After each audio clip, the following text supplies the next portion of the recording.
Hello, everyone. Welcome back to Undoctrinate Yourself. Today, I have a repeat guest that was highly requested, actually, and people are really looking forward to this episode. Dr. Madhava Setty, he was also here on episode number 34, which was a couple episodes ago. And today, we're going to be talking about something that's very, I would say, unique and not something I've covered before on the pod because I haven't actually looked into it myself yet, though I've heard some incredible things about this text called The Law of One that is a channeled work. That's about all I know about it by Ra. And so today, Dr. Setty is going to unpack the Law of One for us and, first of all, tell us what it's about and then also frame some of the things we've been going through societally and as a species, let's say, and as a consciousness recently. There's a lot of tumultuous things happening, and I think from what I understand, the text has a lot to do to frame up what we're experiencing through a lens that's actually more empowering than anything else. So, first of all, thanks for coming back on, Dr. Setty. I'm really excited to have this conversation. Oh, it's great to be here with you, Alexis. You're a great interviewer. It's a great podcast. I love the title, Undoctrinate Yourself. It's like exactly what we need right now. And of course, please call me Madhava. I'm on it. Yes. So, okay, first of all, maybe we can just start by how did you find this text and just a very high level, like what is the law of one? hmm Let me start this way in terms of how I found it. And as my friends like to say, I always say that all roads lead to Canal Street, which is where the World Trade Center complex is. And I'm going to frame it in a story, which is how I arrived at the Law of One. And it started with my eyes opening to the 9/11 story. And, obviously we don't want to talk about 9/11 today. There's lots of research out there that your audience should really check out. It completely reframes my entire worldview. And what I would say with regard to that is when I encountered the obvious lies that we were being told by our authorities around that massive event, it put into question everything that I've ever learned about everything. And suddenly I realized that I didn't know anything. I was just believing things. And I would like to take a moment here to describe how important it is to be able to distinguish knowing something and believing something. And the reason why that's important is that knowing comes with a level of confidence, one where there is no flexibility, one where there's only certainty because you know it. Believing, on the other hand, acknowledges the fact that you're trusting something else, some other source. And that flexibility, which I would call uncertainty, is what makes us agile in changing our worldview or our understanding when new information comes around. And it's a very subtle distinction, which I realized as I was reconfiguring my understanding of the world back then. This was 7 years ago, is to really look at what do I mean by I know something versus what I believe. And as an exercise for your audience, I will suggest this, which is in 2012, the National Science Foundation did a survey of the American people. And among the questions that were asked were, do you believe that the sun goes around the earth, or do you think that the earth goes around the sun? So I am sure that everybody here understands that the earth goes around the sun, and the sun does not orbit the earth every day, giving us night and daytime. We're spinning on an axis. Guess how many people thought the opposite, that the sun goes around the earth? You want to venture a guess? I mean, just Maybe, I don't know, 15%. yes. I mean, that's already an embarrassing number, right? That's 1 in 7. The answer was 1 in 4, 25%. And the rest of us will sit there and regard those people, those 1 in 4, that 25% of Americans, and think, oh my goodness, like, are you that ignorant? This is something that obviously we've known for hundreds of years. But my question to you, or my question to them, the 75% who got the answer right, how do you know? Can you prove it to me without referring to a third party? And the reality is that most people don't know how we know that. And the answer to that question is very, very complicated. And it is not as simple as looking out the window in 2024 and knowing that that's what's going on, because in reality, you cannot prove it using observational astronomy from the Earth's surface alone. Um, and to answer the question, how did we figure this out? Even though we had, Galileo at the end of the 17th, or the beginning of the 17th century with his telescope, pointing at the moons of Jupiter and saying, look, we have moons that are going around Jupiter. That's clear. You can see it from my telescope. However, that was treated as an exception to the rule. Like, yes, we have moons going around Jupiter, but everything rotates around the Earth.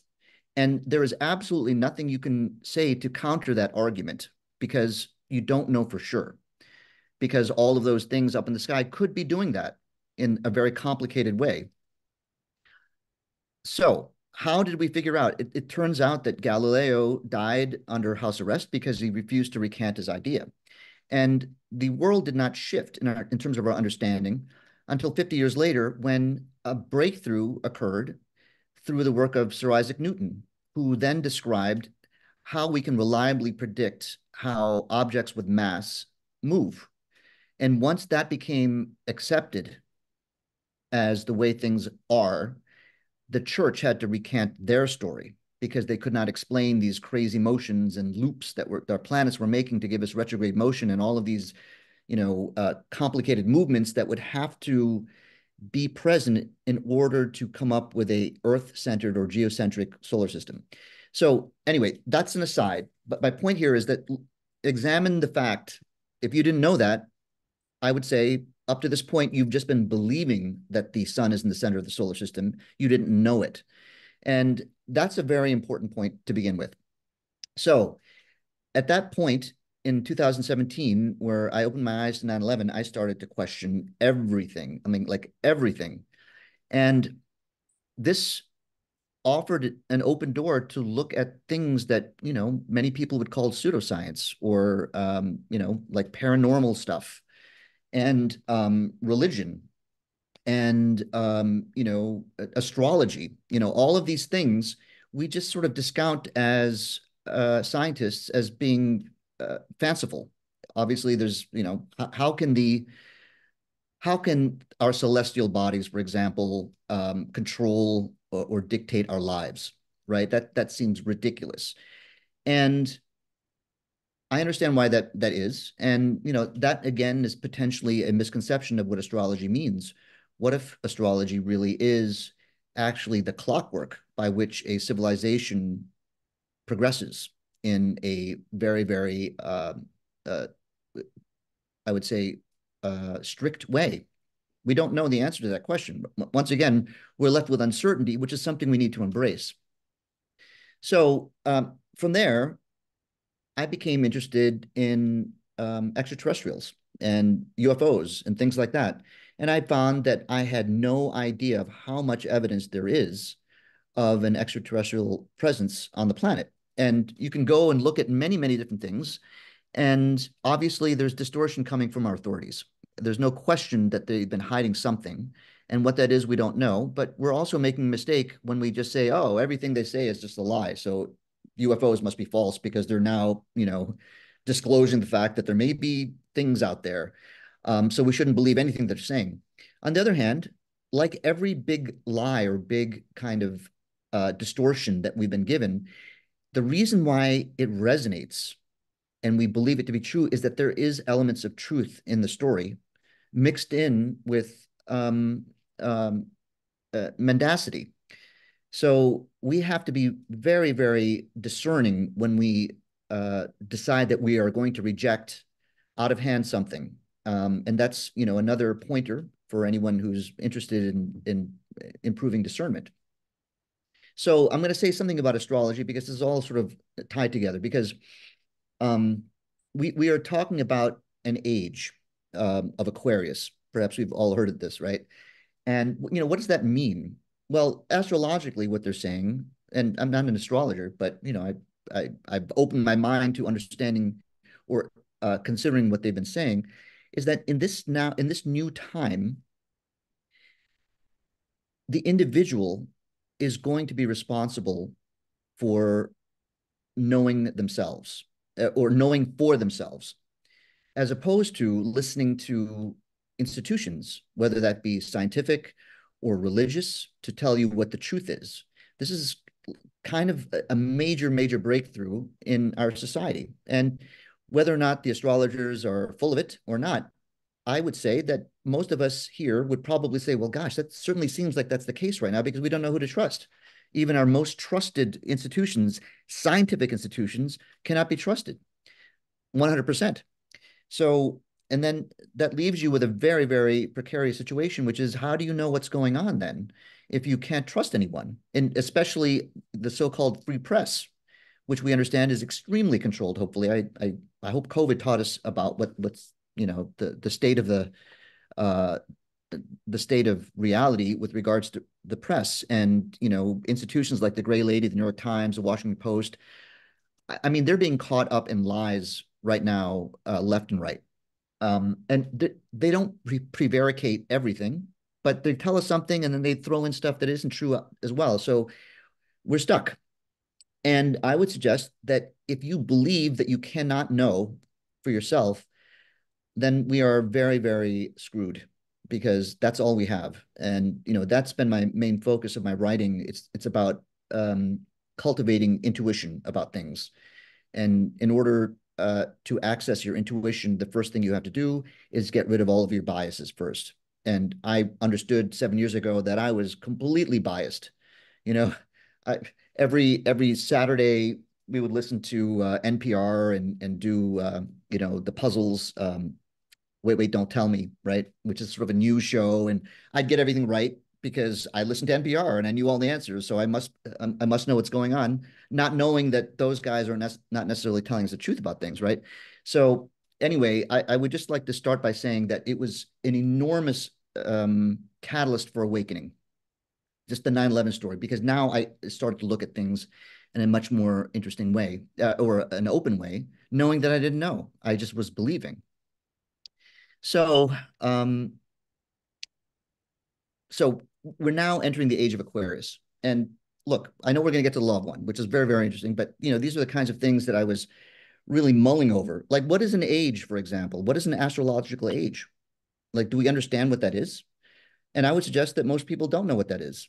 Astronomically, we say, oh, it's the age of Aquarius. They did a Broadway show on that, like, 50 years ago, right? Isn't that what that is? Well, what's interesting here is that the age refers to a constellation that appears in the east when the sun rises on the first day of spring. And what's fascinating about that is we just came out of the age of Pisces, which is the constellation of Pisces is in the east. And let's be, I'm going to go into a little more detail here, right? Like we have all these stars that are surrounding our solar system that are relatively unmoving with respect to the solar system. They're fixed uh, for all intents and purposes. So as we orbit the sun, we're going to be looking at different constellations at different times of the year. So right now, we're looking towards the east on the first day of spring, and we see Pisces, and the sun rises in the constellation of Pisces. And now, for some reason, that constellation now is going to be Aquarius for about 2,100 years. Why is that happening? And I would say, first of all, notice that when the constellations are changing and rotating around us, it takes about 26,000 years for all of the constellations to go around. It gives us the impression that we are actually in the center of the universe. Like all these stars are sort of like rotating in this great year, we would call it. But that's actually not what's happening. What is happening actually, and this, again, I hope you're not getting too impatient about the law of one. Oh, not at all. Um, I like the winding road. This is great. okay, good. So what's really happening here is if you asked someone, where would we be? Where would the Earth be with respect to its orbit exactly 1 year from today? Most people would say, well, exactly where we are right now, because it takes exactly 1 year for the Earth to go around. The reality is that is true, but that is not how we measure a year. We measure a year that's 20 minutes less than the actual period of the Earth's orbit. And the reason why we do that is because the beginning of a season and the end of a season has to do completely with the angle the rays of the sun hit the earth.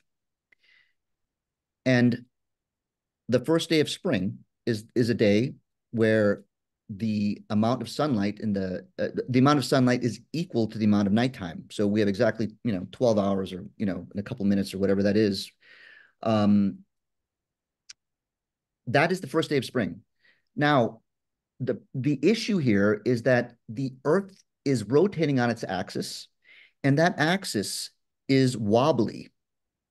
It's a very, very slow wobble. And if you can imagine a top spinning, you'll see that the top, even though it's spinning very, very quickly around its axis, the axis is starting to do this. And the reason why it does this is complicated, but it has to do with all of the gravitational forces of the other bodies in our solar system that is pulling it in this sort of way. It takes 26,000 years for the Earth to do this once, the Earth's axis. What that means is that in exactly 1 year from today, the Earth's axis is going to be slightly different than it was a year ago. And that slight difference is the 20 minutes that we have to account for. So my point here is the rays of the sun will hit the Earth exactly the same way in exactly 1 year, minus 20 minutes. What does that mean? Well, that means that as the years go by, the Earth, with respect to the seasons, is going backwards in its orbit, ever so slightly. This is the And precession of the equinox, right? it's the precession of the equinox. Correct. It's exactly. So if we were measuring a year exactly to a year, we would find that our seasons would start to change in terms of the date. And we would, start to have on the first day of spring today in 2,500 years, March 21st would actually be the first day of summer because of this wobble. And so we have established the fact that we're going to use a period that is 20 minutes less than the actual period. And so what that means is that the Earth every year is, based on the seasons, is sliding back in its orbit. And so over 2,500 years, a new constellation will appear in the east. And the reason why this is important and fascinating, I find these things fascinating because it's all new to me, or became new to me. I thought I knew something about astronomy, but I didn't. Is that imagine a society that is able to detect this slight change. It would be the eldest members of that society who were paying attention, who would say, boy, when I was a kid, that star was a little bit off compared to where it is now. What is going on? And so you would have to have a society that had a number of amazing accomplishments. One is the fact that it has to endure through hundreds, if not thousands of years. It had to record these measurements in a way that was very precise. And it had to have the time to lift its gaze from the berries and nuts on the ground for food up into the heavens to ponder. So that in and of itself for a society is quite remarkable. And we have ancient societies that map this very, very accurately. So what is this? What is the relevance of all of this, right? The relevance here is that when we consider astrology to be this woo-woo pseudoscience where celestial bodies affect the way we think, it's also possible that the evolution of our species is connected to our celestial bodies and the clockwork which is in front of us. And to me, that's a better way of looking at astrology. So we have this. Also, I started looking at extraterrestrials, and I don't know if your audience is familiar with Stephen Greer. Do you know who Stephen Greer is? Oh, wasn't he on Rogan's podcast? He's been on Rogan's podcast and he's Yeah. made several movies, and he's considered by many to be the grandfather of disclosure. And he will take a group of people out into the to desolate areas, and he believes that you can, in fact, initiate contact with extraterrestrial species by, guess what? By meditating. And the point here is he's offering something very interesting, which is, those, if there are extraterrestrials, they're not necessarily super advanced technologically, they're actually advanced spiritually. These are yogis, these are meditators, these are Buddhas out there that have transcended our particular way of life and have gone to the stars because they've, worked together. So I had the opportunity to go out there with him in 2018 because my mind was open to everything at that point. I wanted to know and see with my own eyes. And um, this is not a endorsement of Dr. Greer, neither is it a repudiation of him. I just don't think that he actually has the full story, and he is extremely well intending. Um, and I don't necessarily believe in everything that he's saying. My wife then went on another outing with Stephen Greer a few months later, and she had a similar experience to mine, which is like, this is really interesting. I can't really uh, say to all of my skeptical friends that I saw something amazing that was clearly proof of extraterrestrials out there that show up at our behest. But while she was out there, she ran into another stargazer who said, you know what, you should really look at the law of one. And we're like, well, what is this law of one thing? And so, as you introduced the topic, Alexis, the law of one is a channeled source of information that was received by a trio between 1981 and 1984. And those three were chosen, let's say, by the entity that was communicating to them, which called itself Ra. And Ra um, says that they are just like us, except they're 100 million to a billion years ahead of us in terms of their own development. And they have chosen to communicate with this trio because they said that this trio had a very low chance of distorting the message. And Ra says that they've been communicating this philosophy to humankind for thousands of years. And every time they do that, someone shows up and distorts the message, and it becomes, ways of controlling people. And they've arrived at this point because they feel like they have an obligation to correct things. So that is uh, the general sense of what's going on with the law of one. And here's what's interesting is that these channeling sessions occurred over 105 different sessions over 3 years, from January of 1981 approximately to the same month in 1984. And every single session was transcribed by one of the members. It was recorded on 3 different tape recorders, and then it was disseminated.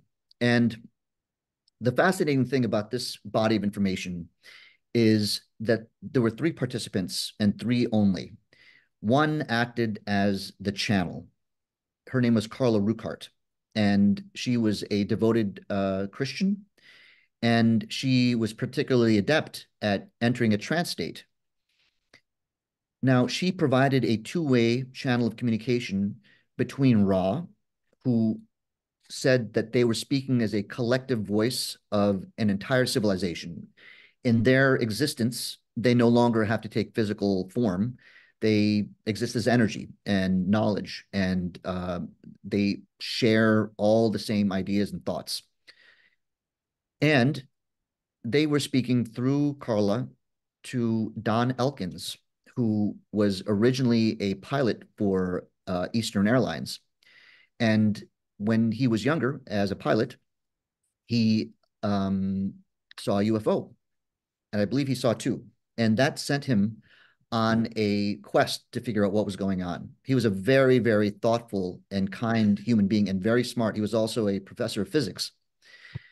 So he was the one that brought these 3 people together. And what he found was he was also interested in the paranormal at the time, right? And so here again, we have another individual who is, applied scientist, a pilot, but availed himself of the possibility that there are other things that you cannot see or measure.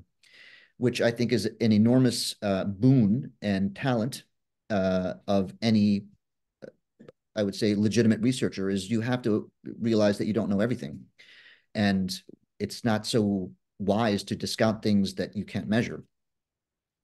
So over the years, he not only was, he became a very adept UFO investigator, and he was aligned or allied with a lot of big voices in the UFO disclosure community back in the 60s and 70s. But he would also go to these seances. And what he found was, by a seance, it's like a bunch of people get together and there's some channel in the middle of the room, and that person will say, "Oh, yes, I've got someone here. She says she's the grandmother of blah, blah, blah." And someone in the audience will say, "Oh, that's my grandmother." And questions were asked and exchanged. But every once in a while, an entity would show up, and the channel in these seances would say, "Well, this is interesting because this entity says that they're not from Earth."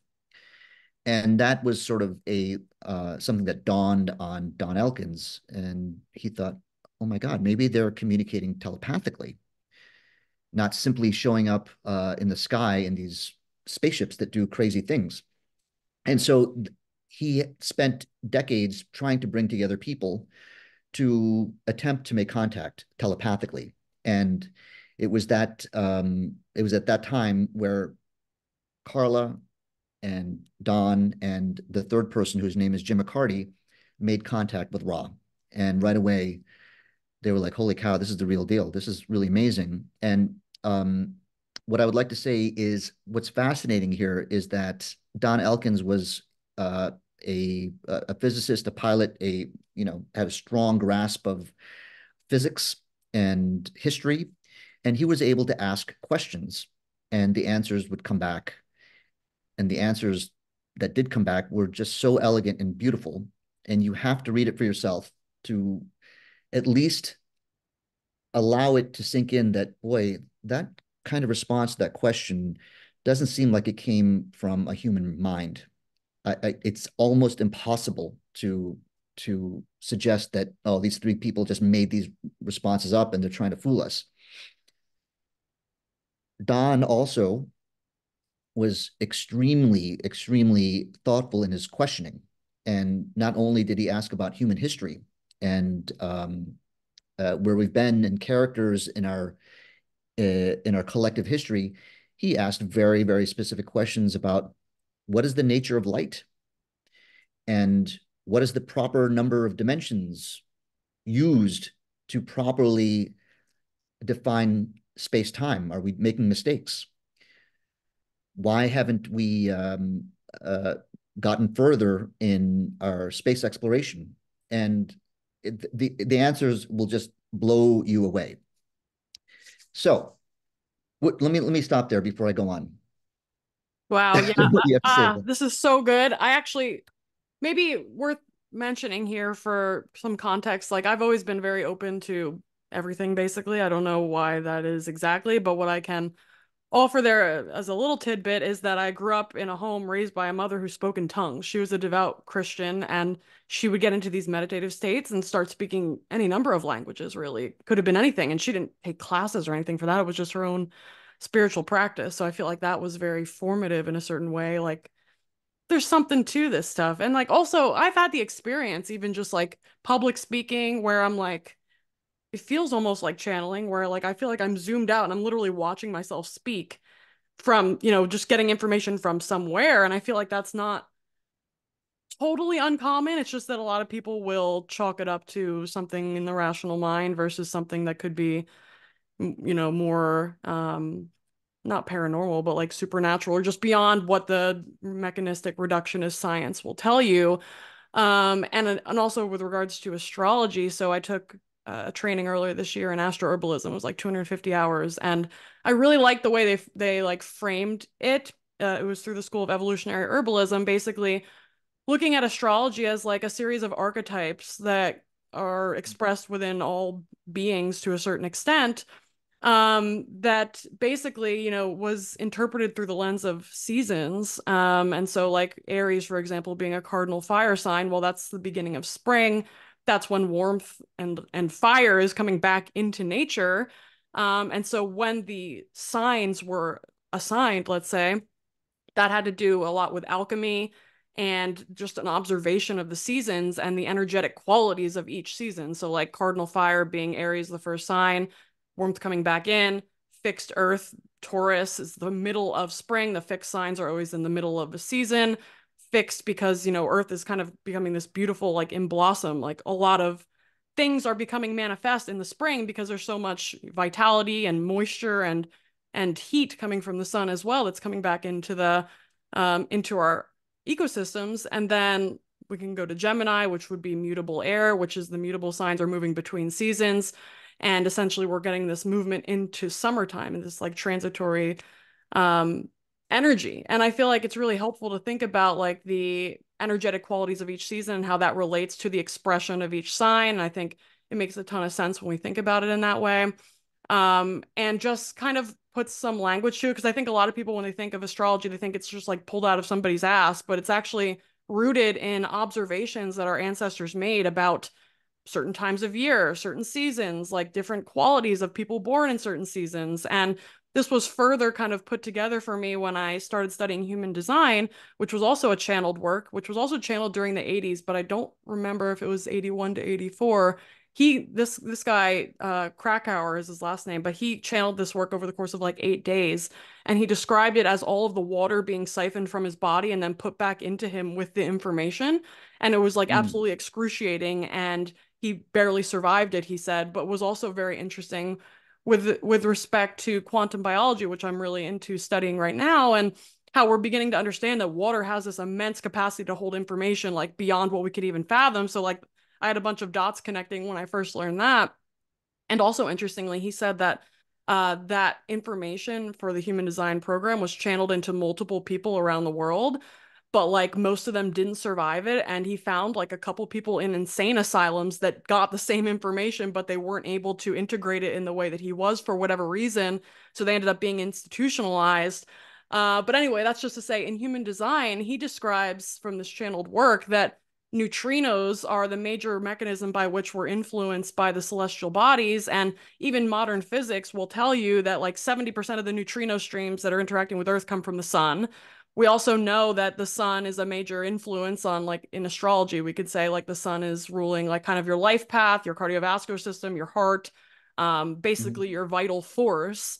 And that the sun is providing this major source of neutrino streams should then make sense from that perspective as well, but that all of the celestial bodies are providing some fraction of the other 30% of the neutrinos that can be basically influence the way that our bodies and our psyches are expressing themselves. So I thought that was a really interesting connection as well. It's not just like, you're born at a certain time of year and that's influencing you, but it's like, where are the specific orientations and proximities of different celestial bodies, and how are those neutrinos then interacting with your system when you're born, in order to influence basically how you're going to express throughout your lifetime, and also with respect to transits as well. So, anyway, that's just my little asides that maybe would be interesting to people. I've just been kind of collecting information and connecting dots since I started going down the rabbit hole with astrology like 3 years ago, and then human design more recently over the past like 6 months. But that's all just to say that like the aspect of like, or the concept of channeling, I think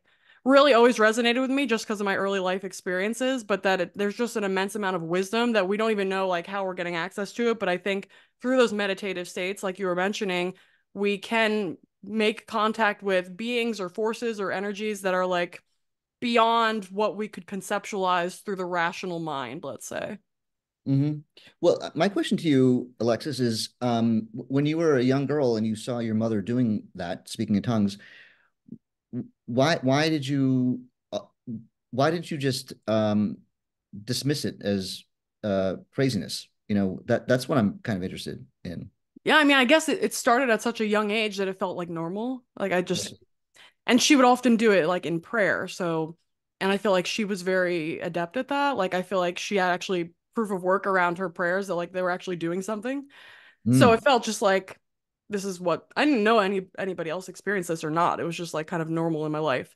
And I didn't really interact with that many adults outside of my direct family. Like I had a lot of younger friends, but like I didn't know if other people were doing this or not, but it just felt like, oh, this is just something that, people can do. Hmm. Hmm. Yes, I come to understand that I can't do it, that's for sure. But I know people who can. And it's always unclear, how authentic it is. Yeah. That's really a very important part of our development. And it comes out in the law of one is that the uncertainty, because we actually can't know. And how we respond is actually all that matters, knowing that we cannot know.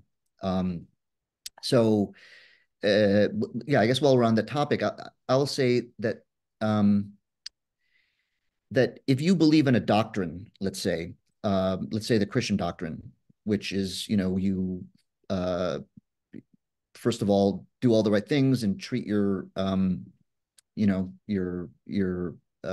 neighbors as you would yourself, and accept Jesus Christ, let's say. And believe me, I'm not at all dismissing Christianity at all. I don't want this to sound like I'm dismissing Christianity at all. But there's a certain limitation that is imposed when you do these things so that you will be rewarded Yep. because you're so certain that that's what's going to happen, as opposed to someone who is like, well, I don't know, but even though I don't know, I'm still going to do all of those things, right? You're declaring yourself as someone who, according to Ron, the law of one, would say that you are declaring yourself as someone who's polarized to the service to others pathway. Like you see that, yes, you have a choice. You can outmaneuver your fellow human beings to get more of the pie, or you can choose to help everybody and offer what you can to make things easier for people and address their suffering at an expense to you, just because that's what you want to do. And I would say that this is one of the overriding underpinning philosophies of the law of one, is that this is a choice that we're making right now in this particular realm that we're in. And I'll go into that more. But it's something to consider. And the point here is that embrace the uncertainty, because that actually is a very, very big catalyst when it comes to declaring yourself in which direction you want to go as you progress. At the same time, this is more backstory. As an anesthesiologist, um, I was then brought to the biggest question that my field has, as I was sitting there saying, well, I don't know anything anymore. But why haven't we figured out how a gas like ether works? Did we talk about this last time? I'm not sure we talked about We this. we mentioned it, but I don't think we like got into the like in an entailed way. Yeah, this is like the biggest mystery of Western medicine, is that, this gas ether was publicly demonstrated um, in 1846 right here in Boston, and a dentist by the name of William Morton used ether to put a young man to sleep, and a surgeon removed a tumor from his neck. And when he woke, he had no recollection of the event, he had no pain, and half the people in the audience started crying, because these were surgeons who were hardened by the screams of their patients as they had to operate without modern anesthesia. So this is an amazing, amazing breakthrough, and we still don't know how ether works. Why is that? And Hmm. the question is unanswered because we have a materialistic reductionist approach to the body. We believe that everything is happening because matter is interacting with matter. And now that we, understand molecular biology, it's now we have these molecules, we have these receptors, and we have these, enzymes and signal molecules. But if we were to just openly look at how anesthesia and consciousness, which is really what our nature is. Like, how does anesthesia affect consciousness? Where is it? From what part of our body does it emerge from? Does it emerge from your little toe? No, probably not. And we have some clues that it must be coming from the brain, right? Because we have PET scans that show certain parts of the brain are active in people who are aware and interactive, and they're not active in people who are not. So obviously, it must come from the prefrontal cortex or the reticular activating system. in the midbrain. Whatever it is, it's like, oh, that's what's happening. But as soon as you do that, now you're faced with a question, which is, well, what about the rest of my body? That's not me anymore. That's just material and blood and muscle and bone. But who I really am is coming from these particular parts of my brain. Well, I guess. But then if you look at that more closely, you are going to come down to cellular structures, which all are, consuming glucose, and they're providing a membrane potential across a neuron, which allows transmission of signals. So where is the awareness here? Like, what exactly is the awake part of the human mind or us? And so, to me, obviously, that's we're going down the wrong path there. That it cannot be that answer. That can't be the reason why we're aware. It cannot be these things because what part of that is actually aware? And if it's localized to that, then what's the rest of my body doing? It's just a support system for these neurons now. So it leads to some difficult questions, and we're also confronted by the fact that 175 years later, we don't know how ether works or any of the other anesthetic gases we have. So from there, I went to near-death experiences in the operating room. So it's sort of in my wheelhouse. And here we have people who were dead clinically by every measurement that we have. There's no heart rate, there's no blood pressure, there's no drive to breathe, and they are dead. And yet we can resuscitate them by, giving them the right kinds of medications and shocking their heart back into a rhythm and restoring circulation. And miraculously, at some point, if we're lucky, they come back. Every once in a while, there'll be one of these patients who will say, "Oh yeah, I saw the whole thing." What do you mean you saw the whole thing? Yeah, I saw what you did. You asked for the paddles, and you shocked me twice, and that's when I decided I was going to come back. It clear as day, and I was watching it from above, not from inside of my body, above. This is a very difficult thing for us to swallow as empiricists and Western medicine people. How on earth could you have seen it from above? And it's very easy to dismiss these accounts because it doesn't fit into our paradigm, right? So we just throw it away. It's like, oh, let's just discard that, which is the wrong thing to do because it's an exception to a rule, which means your rule is incomplete, if not wrong completely. And moreover, it points to the fact that awareness and consciousness is non-local. It's not necessarily, attached to your body. And, the more you look into it with an open mind, you see that there's an entire science of remote viewing where people can send their consciousness out there and look at things from different perspectives. And combine that now, and here we're going even deeper. This is my rabbit hole. Um, the evidence of reincarnation. This is massive in terms of its implications. And by evidence of reincarnation, what I'm referring to here is the work of Dr. Ian Stevenson and others, who was the chair of psychiatry at the University of Virginia. He's since passed. But he compiled 3,000 cases of documented reincarnation. How do you document reincarnation? What's interesting here is all of the subjects who claimed that they were reincarnating were children. These aren't, middle-aged people saying that they were famous, they were King Arthur. These are young children from the time they start talking to their parents, tell them of a previous life. And instead of reprimanding them, these parents would record their stories and get more and more details. And Stevenson had a number of other collaborators who would find these people and these stories and then find the family from which the child claims to have, come from, and then they reunite the child with this family, and the child can identify everybody there by name and also identify the imposters that were thrown in there to try and trip the child up. And the child can say, "Yes, you're my son, and who are you?" And the person will say, "Well, I was your son too. Don't you remember?" And like, "No, you weren't my son. I don't even know who you are." Wow. Sometimes they can recall and secrets that were kept between themselves and that past life and their spouse that nobody else knew. So, what does this mean, right?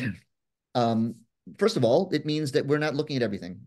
And this is a thread that needs to be pulled on. Because if we can understand and accept the fact that we are actually reincarnating and only a tiniest fraction of us are aware of it, the rest of us have forgotten. And this is something that the Law of One also addresses, the veil that happens when you take birth. Again, what does that mean for us as a species? It means something monumental because once we come to the understanding that we reincarnate, now we look back at our history and all the terrible things that were done, they were done by us. That was us in a different, like who who was the perpetrator back then? It could have been me. I could have been the perpetrator, or I could have been the victim. I don't know. The only sane thing to do in this situation, knowing that we created our own history, not like those people, not humanity, but us as souls did that. What's the only thing we can do? The only logical thing to do is forgive everybody because we don't know who's more culpable. We don't know. We just we're identified with this one lifetime, and everything now is about reparations and about, making amends and all of these things. I'm not saying that's wrong, but I'm just saying that is a limited view of what's happening. We would have to forgive ourselves. Like, are we going to keep going around like this, like tormenting each other forever? Like as we go around, another 26,000 years? Um, or are we going to say, holy moly, that was us. And the only thing we can do right now is forgive and help everybody. What kinds of decisions are we going to make about our future, knowing that we're coming back? It's not going to be our children or our great, great, great grandchildren that suffers the repercussions of our decisions or, eats the fruit of our good actions. It's going to be us. We are going to make much different decisions about society and how we treat people and individuals. And it's only then that we actually can make progress spiritually. Otherwise, we are simply going to be going around and around and around looking for some kind of, you know, uh, uh, resolution to things that cannot be resolved without forgiveness.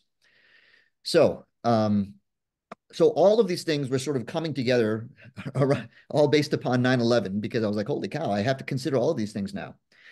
So in my mind, there is far more truth to this worldview than the worldview I had before, which is we have institutions and, we live and die and that's it. And of course, we only have 75 years, now 72 in America, if you're a man, sadly, to accumulate all the pleasures and things and items that we want. And then there's no more. That is a very, very limited way of looking at our existence because it discounts all of these other things. So in that context, this is why the law of one is so fascinating. And the reason why I spent all this time talking about these things is this is required. Otherwise, if you read the law of one, you're like, oh, that's pretty interesting. Like, why should I believe that? And it's interesting, but why should you believe? Yeah, there's no reason to believe it. But in order to really openly consider that, you have to first understand what you're believing and what you really know, because you may be believing things that aren't true.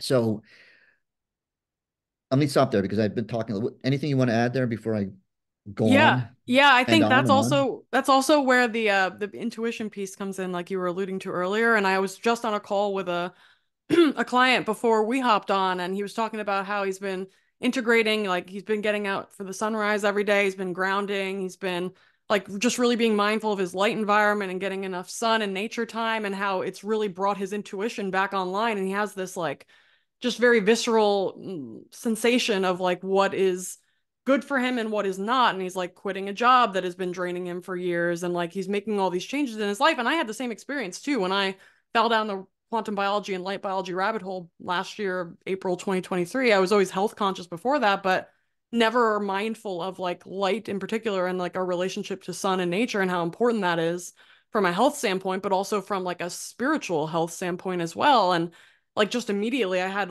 like all of these, like the volume, basically the knob of the volume got turned up like way, way up when I got back out into nature. And I just really could I was always kind of a chronic people pleaser before that. And ever since engaging in those practices, I feel like I have much stronger boundaries and just like a stronger level of integrity and like self-expression. And so I feel like there's a lot of different routes to get to the place where you actually have that level of connection to, like, let's say your higher self.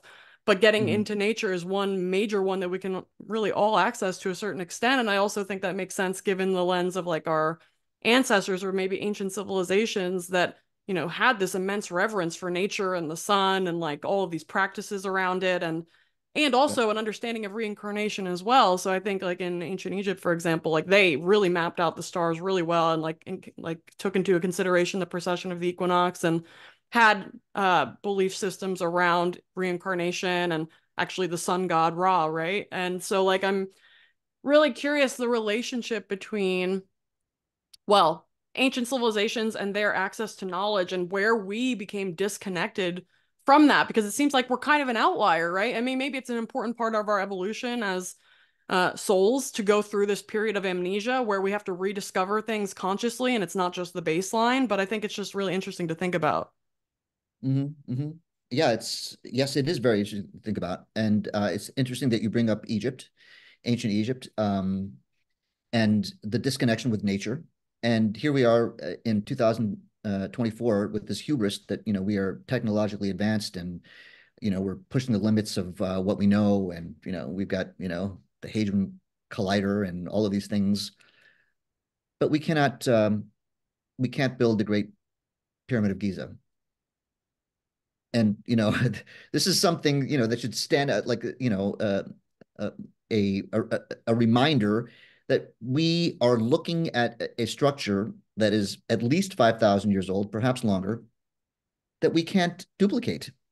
These are structures that were built with 2 million stones, most of them weighing more than a couple of tons, some of them weighing 70 tons, made out of red granite, some of them that have been cut to within 100th of an inch tolerance. That's And less a lot than of them the were width. transported like hundreds of miles too, right? Well, it depends on what you really believe happened there.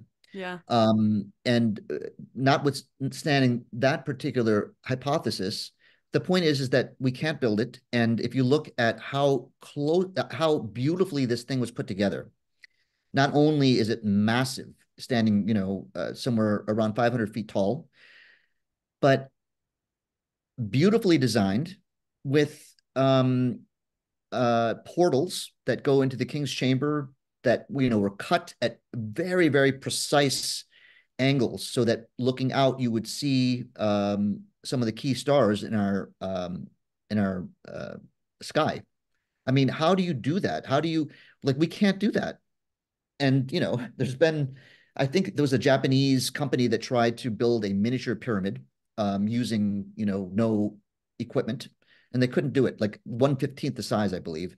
And what was really interesting was they had permission from the government of Egypt to attempt this, and when they failed or were failing, the government said, "No, you guys need to leave," because they were proving that it couldn't have been done by humans or Egyptians, basically. Now, imagine, and I also want to say this, like the angles of the pyramid, for example, um, to the human eye, if you are 1 degree off of 90 degrees, you won't be able to tell. Like the human eye can't see that that's not actually 90 degrees. But the angles at each of the corners are within a couple of minutes of a degree, which is far more precise. And why did they do that? To get that level of precision required so much more artistry.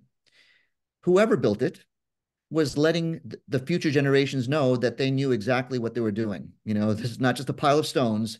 This is an extremely sophisticated structure that speaks to the level of their understanding of how to manipulate matter and measure things. So there are a lot of amazing things about the pyramid that you don't see the mainstream archaeologists talk about. But I would suggest listening to oh my gosh, what's his name? Um, who's the Hancock? Graham Hancock? Yes, thank Yes. you. Yeah, I mean that those are great books, and he's on it. And Actually, speaking off of that really quickly, yeah, go ahead. I do you know who Marcel Vogel is or was? No. Okay, so he worked at IBM for like 30 years and he was actually responsible for developing LCD technology that became like TV screens, like flat screen TVs, but he was working on that I think in like the 60s and that technology didn't come out until like the 80s or 90s, but he when he left IBM, he started working with crystals. And he basically found out that if you vortex water around a specifically cut crystal, very, very specific angles. So I have one out there. I'll show you later. But anyway, I've posted about it online because I'm working on a project right now, basically trying to repeat his studies and then see if we can like even take it to the next level with regards to using crystals to influence human biology in a positive way. But basically, the crystals are cut with very specific angles. There's like it's pointed at both ends. It's made of quartz. Has to be very, very clear, colorless quartz. And if you get those angles right, they're called Vogel crystals. If you get those right and you can vortex water around the crystal, it makes UV light in the water. And so there's Wow. something about the structure of the crystal at that very specific angle that is allowing photonic energy to be manifested or harnessed from somewhere in the environment. Like we don't know exactly know where the photons are coming from, but in water from this interaction with the crystal. And so anyway, it's related to a lot of my work because I'm very interested in the importance of UV light in creating health. And I've done a lot of research on this, and our bodies are making UV light. So UV biophotons are created in mitochondria and also within the nucleus in response to mitosis and like cell splitting, but also in the mitochondria in response to just basic energy metabolism. And how in nature, when UV light is low in the wintertime, by harnessing cold, we're actually making more of that UV light internally because the cold is stimulating the mitochondria to make more total light, infrared and UV light as well. And so I'm working on this project actually with Nicole Shanahan right now, where we're looking to repeat his studies to see if we can make some sort of a wearable or something to harness because our bodies are mostly water, right? So if we can figure out how to gain access to UV photons, let's say, in the absence of sun or, in the absence of cold, if we can give them to the system in a more streamlined way because people whatever for whatever reason can't access, and we know that UV light is also really important for like the healing process. So for people who are chronically ill, if we could figure out a way to create some sort of a technology that can help enhance UV bioavailability of that person, it could be really important from a health standpoint. But the reason I bring that up is because I was talking to Jack Cruz about this as well on one of our podcasts, and he was talking about Egypt probably had this understanding already of like the use of crystals and harnessing the power of crystals to make maybe free energy, and that we actually could potentially have access to free energy. We're so myopically focused on like green energy and fossil fuels that we're missing the whole free energy conversation, which kind of also makes sense if you're looking at it from a capitalist perspective. Like if it's free energy, you actually can't make money off of that. If anybody could just have as much energy as they needed to go about whatever they wanted to do. So anyway, just an aside, but I thought it would be interesting in the context of this conversation to share. Totally. And I mean, we could talk about that particular thread for the next 2 hours. Yes. Yes. And yeah, I believe there's free energy on the planet. I think I alluded to it our last conversation, and there is obviously a desire to suppress those kinds of technologies if they existed for obvious reasons. And, one would imagine that if you had access to all the energy you wanted to for free and clean free energy, you could run all kinds of experiments with how to live, because you could have a commune, and you'd be able to survive without necessarily buying into the system because you had all the energy you wanted to. So there's a reason why, if it does exist, people up there don't want it to uh, disseminate. And crystals, absolutely. There's a lot of talk about crystals in the Law of One. I think you're Hmm. really going to love it. Oh, It's amazing. exactly what you're saying, and very, I wouldn't say precise instructions, but the fact that crystals can be harnessed for healing is exactly not a lot, but parts of the Law of One talk about that. Awesome. The Yes, and as long as we're on Egypt, and how were the pyramids constructed, Ra says that they were the ones. They were here, and the pyramids themselves are massive spiritual healing contraptions that will allow a soul that is ready to transcend. And it's, it's a heady possibility, but nevertheless, we don't have an explanation as to why they're there to begin with. And if you can imagine, some like the way the pyramids looked, say 2,000 years ago, when they were covered with their limestone veneer that has been taken off and reappropriated for other structures, you would approach this thing and you would see this massive gleaming pyramid shining on the desert. And I can't imagine that people back then would regard that and say, oh, yeah, it was, a bunch of, Egyptian slaves that built that. I mean, that was a monument to incredible technology. And there it sits. And our mainstream archaeologists say, oh, it was a tomb or something like that. No understanding of how amazing that is. And while we're on that, I want to say this because that was a subject that Don Elkins asked Ra about on a number of occasions. And I'll just say this. He asked Ra, how were they built? And Ra's answer is with the power of thought. Once Mm. you can access the essence nature of the stone, you can ask it to reconfigure in the way that you want. Right? Who's to say that he's wrong? I don't know. We can't build it. And notice that if there were technologies that were present on the planet that could do things like build the Giza pyramid, where are they? Where are Mhm. the tools? Where are the diagrams? Where, like, nothing? There's absolutely nothing. It's almost like whoever built it, showed up, they built it, and then they split, right?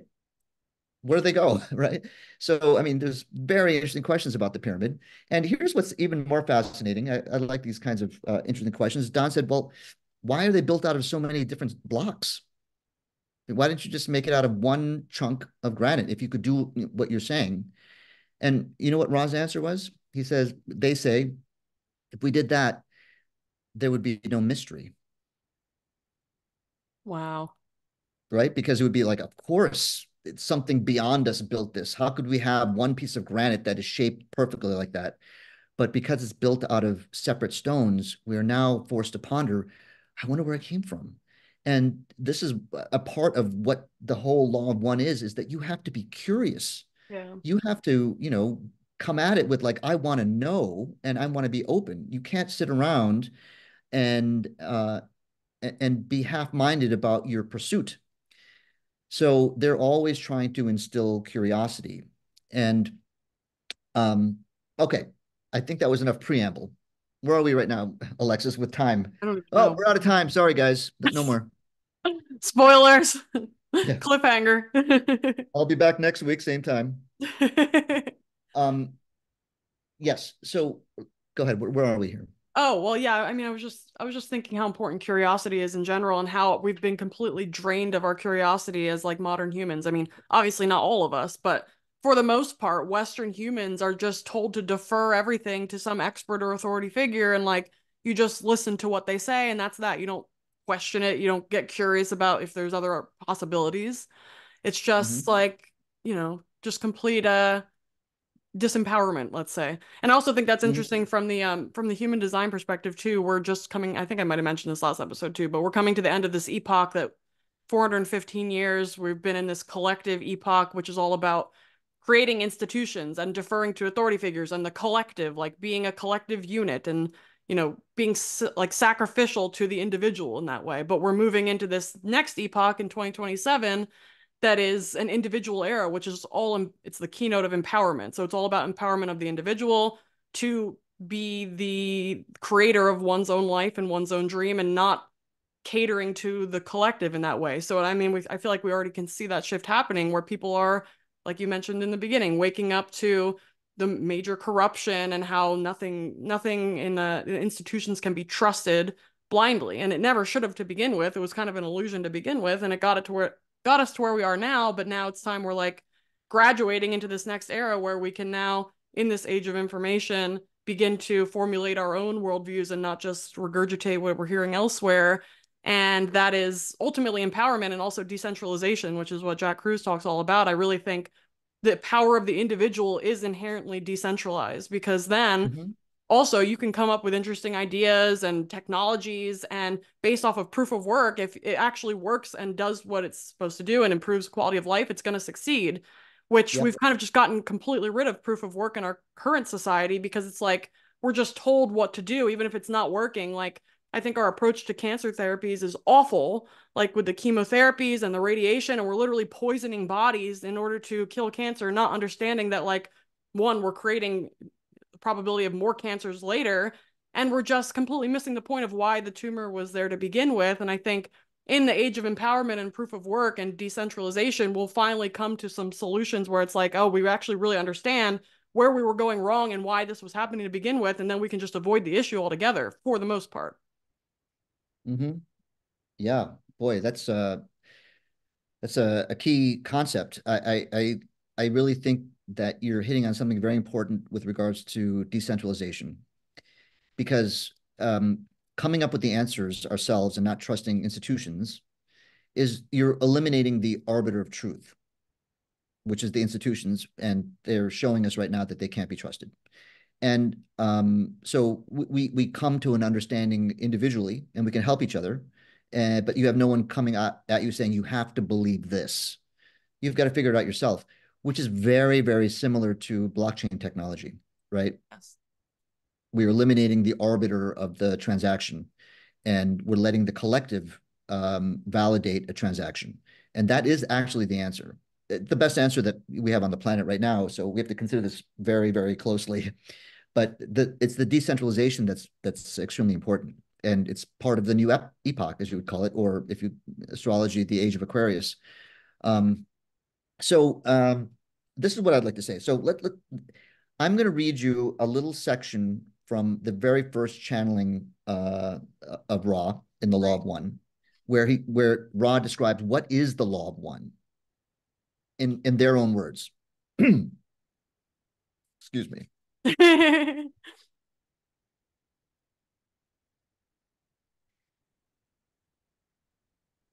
I am Ra. By the way, every single thing that comes from Ra, they begin with I am Ra. The reason why they do that is because it's a telepathic communication, and there are many voices out there. So they have to identify, look, it's us talking to you. I am Ra. Consider, if you will, I'm reading from book one of the Law of One. Go get a copy. Consider, if you will, that the universe is infinite. This has yet to be proven or disproven. But we can assure you that there is no end to yourselves, your understanding, what you would call your journey of seeking, or your perceptions of the creation. That which is infinite cannot be many, for manyness is a finite concept. To have infinity, you must identify or define the infinity as unity. Otherwise, the term does not have any referent or meaning. I'm just going to stop there for a second. I mean, that right there is an enormous, enormous, like, concept that could be unpacked over another couple of hours. But as I'm reading this, ask yourself, is this really coming out of Carla Ruckart and Don Elkins, the pilot, or is this, an intelligence that is outside of them? In an infinite creator, there is only unity. You have seen simple examples of unity. You have seen the prism, which shows all colors stemming from the sunlight. That's something for you, Alexis, sunlight. This is a simplistic example of unity. In truth, there is no right or wrong. There is no polarity, for all will be, as you would say, reconciled at some point in your dance through the mind-body-spirit complex, which you amuse yourself by distorting in various ways at this time. Okay, this is really heavy. I don't know if we're following this, but mind-body-spirit complex is what Ra would call people, because that's what we are. We have a spirit, a body, and a mind, and it's united. This distortion is not in any case necessary. It is chosen by each of you as an alternative to understanding the complete unity of thought which binds all things. So in other words, like Ra is saying, look, you're just playing right now. Like you don't want to accept these massive concepts because you're having fun amusing yourself, basically. You are not speaking of similar or somewhat like entities or things. You are everything, every being, every emotion, every event, every situation. You are unity. You are infinity. You are love, light, light, love. You are. This is the law of one. And then Ra asks, may we enunciate in more detail? So, look, I'm not trying to tell you that this is right or wrong. I'm just saying, look at what they're saying. I mean, give me a break, honestly. Like, this is not some doctrine. And they say, like, basically, that's what the law of one is that there's only one law. The law is that the universe is unity. It is conscious aware, and it is, in fact, amusing itself by expressing itself in various ways. One such way is by what you would call you. So it is experiencing itself through the eyes of Dr. Alexis Cohen or Madhava Setty with my own biases and understanding. And it is experiencing itself. And it is, if you would, enjoying it because in our state, let's say, as individuals, it has hidden itself, its own reality, for the purpose of pure joy and amusement, of discovering itself, right? Now, as weird or crazy as it sounds, this is not so alien to humankind. This is, a concept called non-duality, where there is no you or others. It is only one. And like for me, this was completely mind-blowing. Like imagine if we reoriented our understanding of everything and stopped thinking about the galaxies and the planets and the trees and us and we're observing it. But imagine that the universe itself is one, like everything is one and it is aware and it's just having fun. And we as individuals, and this is going into the more of the philosophy of the law of one, we are on a path of self-discovery. And every single moment in our life is what Ra would call a catalyst, whether that be a pain, an emotion, an experience, to help us in the most perfect way possible to understand ourselves better. That's essentially what the law of one is. Now, I don't even know where to go from there because this is something that you have to really study deeply. And a shout out to Aaron Apke. I think he's one of the greatest teachers of the law of one right now. And he's a young man who has a great understanding of not only the law of one, but Course in Miracles, as well as, Advaita, which is a non-dual aspect of Hinduism, which I was exposed to when I was a kid. So he's a voice in this matter that I would listen to very closely. And he does a great job explaining these things. So that is essentially, and that is the law. Everything else, Ra calls a distortion. Like all other things are uh, true, but they are situated on top of this one law.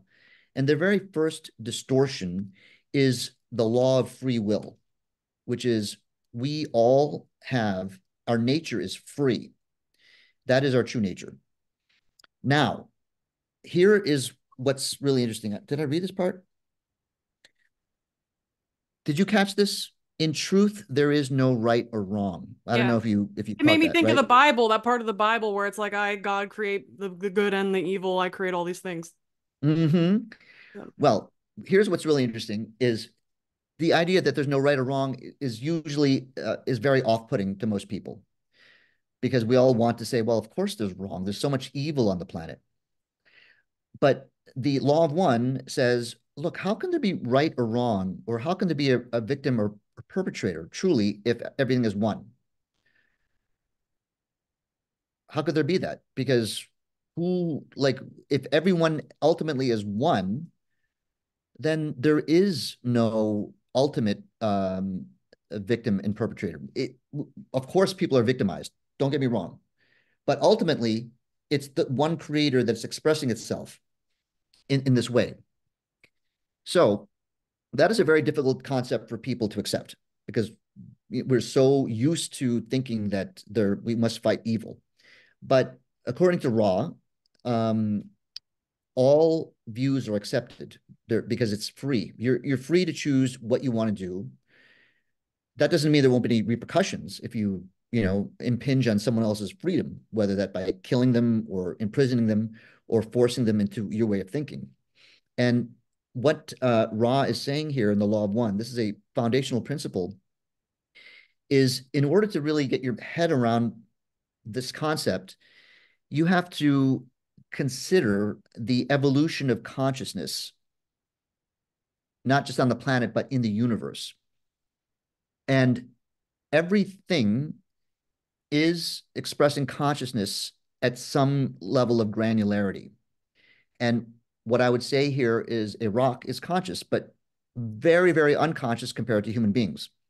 Yeah, I like Steiner's definition of consciousness too. He's like anything that has an inside and an outside has consciousness, Mm-hmm. which Oh, means that's an great. atom also has consciousness. Yeah. Precisely. Everything is part of the same conscious thing, which Ra calls the universal creator, um, or the one infinite creator, which is kind of as soon as you say the creator, now you've created duality, right? You've created the creator and us, but that's only for the purpose of explanation. That's why they use that term. Um, so there is a continuum of, I called it granularity, but what Ra calls it is density.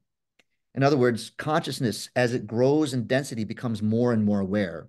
And it can exist in forms up to a certain point. And so there are seven densities, just like the seven spectra of visible light.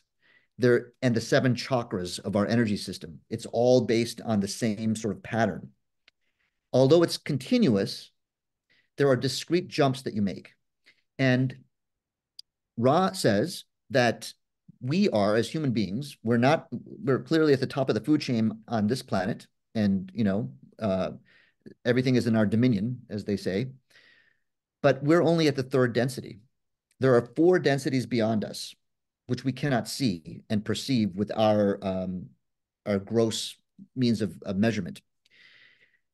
There are two other densities that exist on this planet. And the first density is earth, water, fire, air. And at that level of consciousness, when consciousness takes those forms, it is very, very unconscious compared to us. Like there's no thought forms, there's no understanding. It is involved in just being, this like existing. That is where consciousness is, and it exists in those forms for billions of years. Every other life form on the planet except us, according to the law of one, is what we call the second density. The second density is essentially it has the ability to grow and move towards the light or food.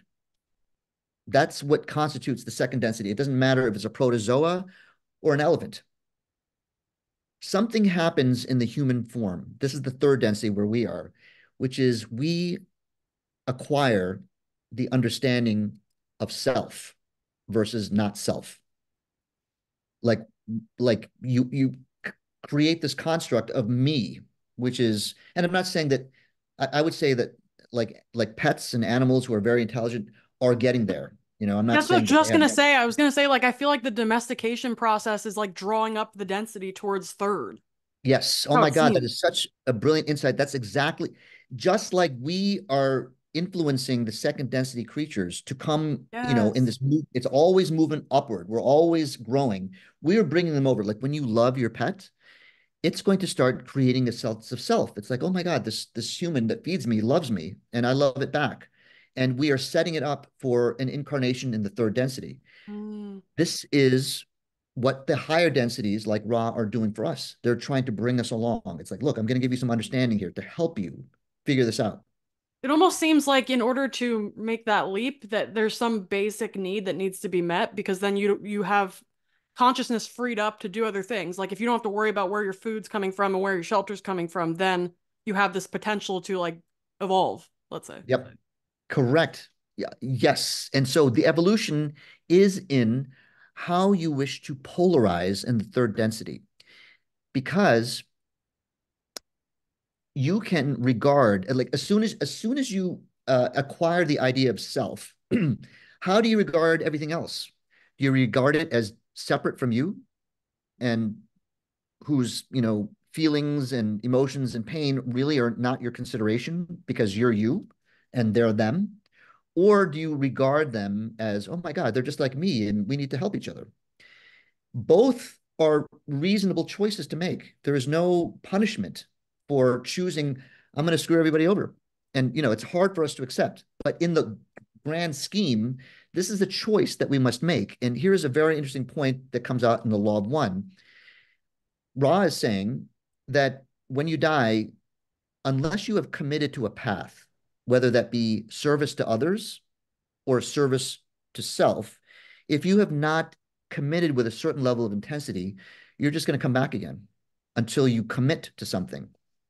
And it doesn't matter which one it is, but there is a distinction. If you choose the negative or the service to self path, you have to be a pretty big jerk, because Ra says 95% of your actions have to be oriented towards yourself only, not others, which is a very, very high standard to meet, because you have to, pretty much be an asshole most of the time, and really screw people over and control them.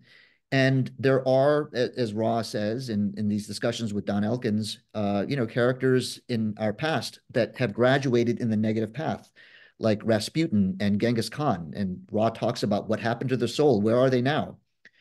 However, if you want to choose the service to others pathway, or the positive path, one we would consider the path of positivity and light, all you need is 51% of your actions to be oriented towards others. That's all.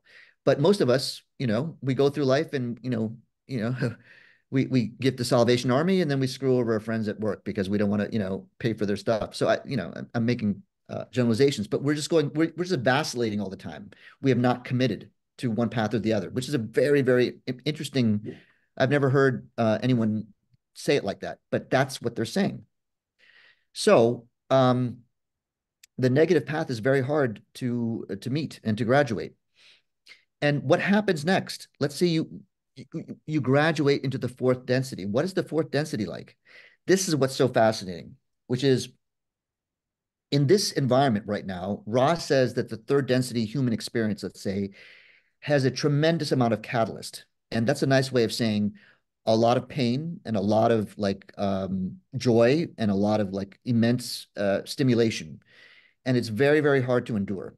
But it is that which drives us to make a choice. And if you haven't made a choice yet, you're going to come back and deal with it again, basically, until you say, oh my God, this is what I need to do, obviously. So where do you go? What happens is in our environment right now, and this is, I would say, a point of hope for all of us who are trying to wake up the world, let's say, is that this is just a training ground. Like we're here to develop ourselves, to make a choice, as opposed to we need to save the planet, we need to save humanity. Yes, we should do those things.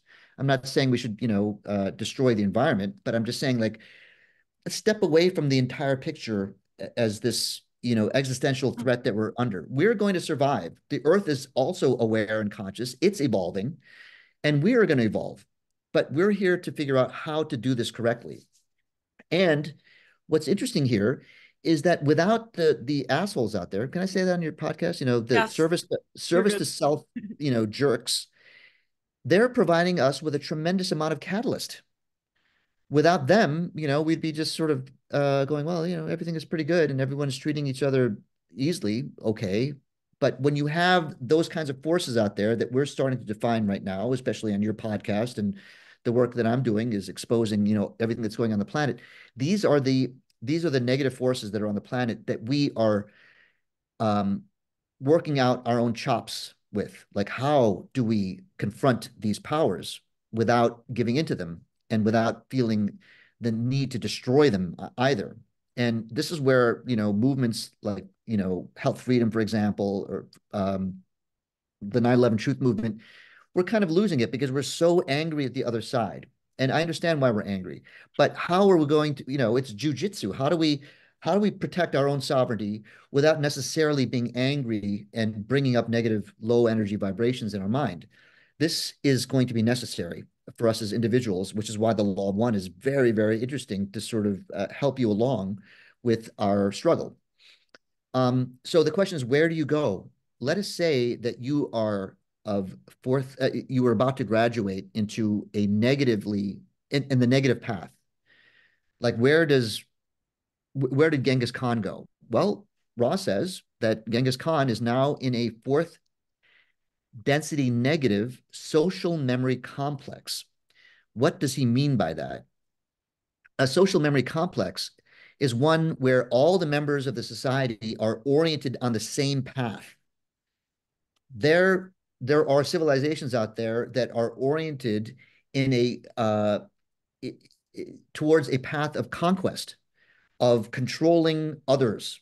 That's what their objective is, and they've perfected that to a very, very high degree. It's a hierarchical society with, control being, exchanged and sacrificed.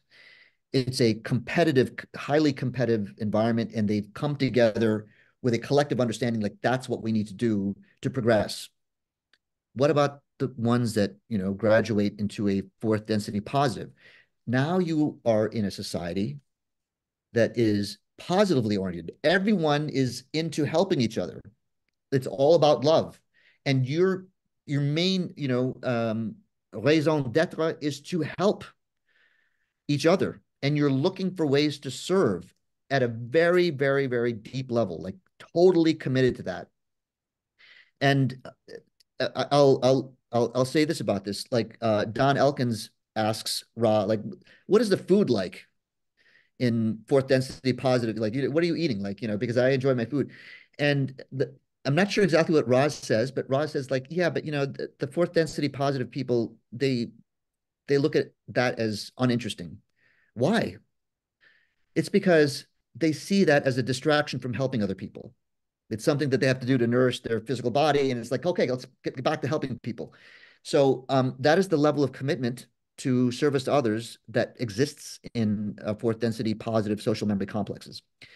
Like, all of this, I understand is new to some people, but I'm asking people to just see, like, does it resonate with you? Does this make more sense than what we're being told?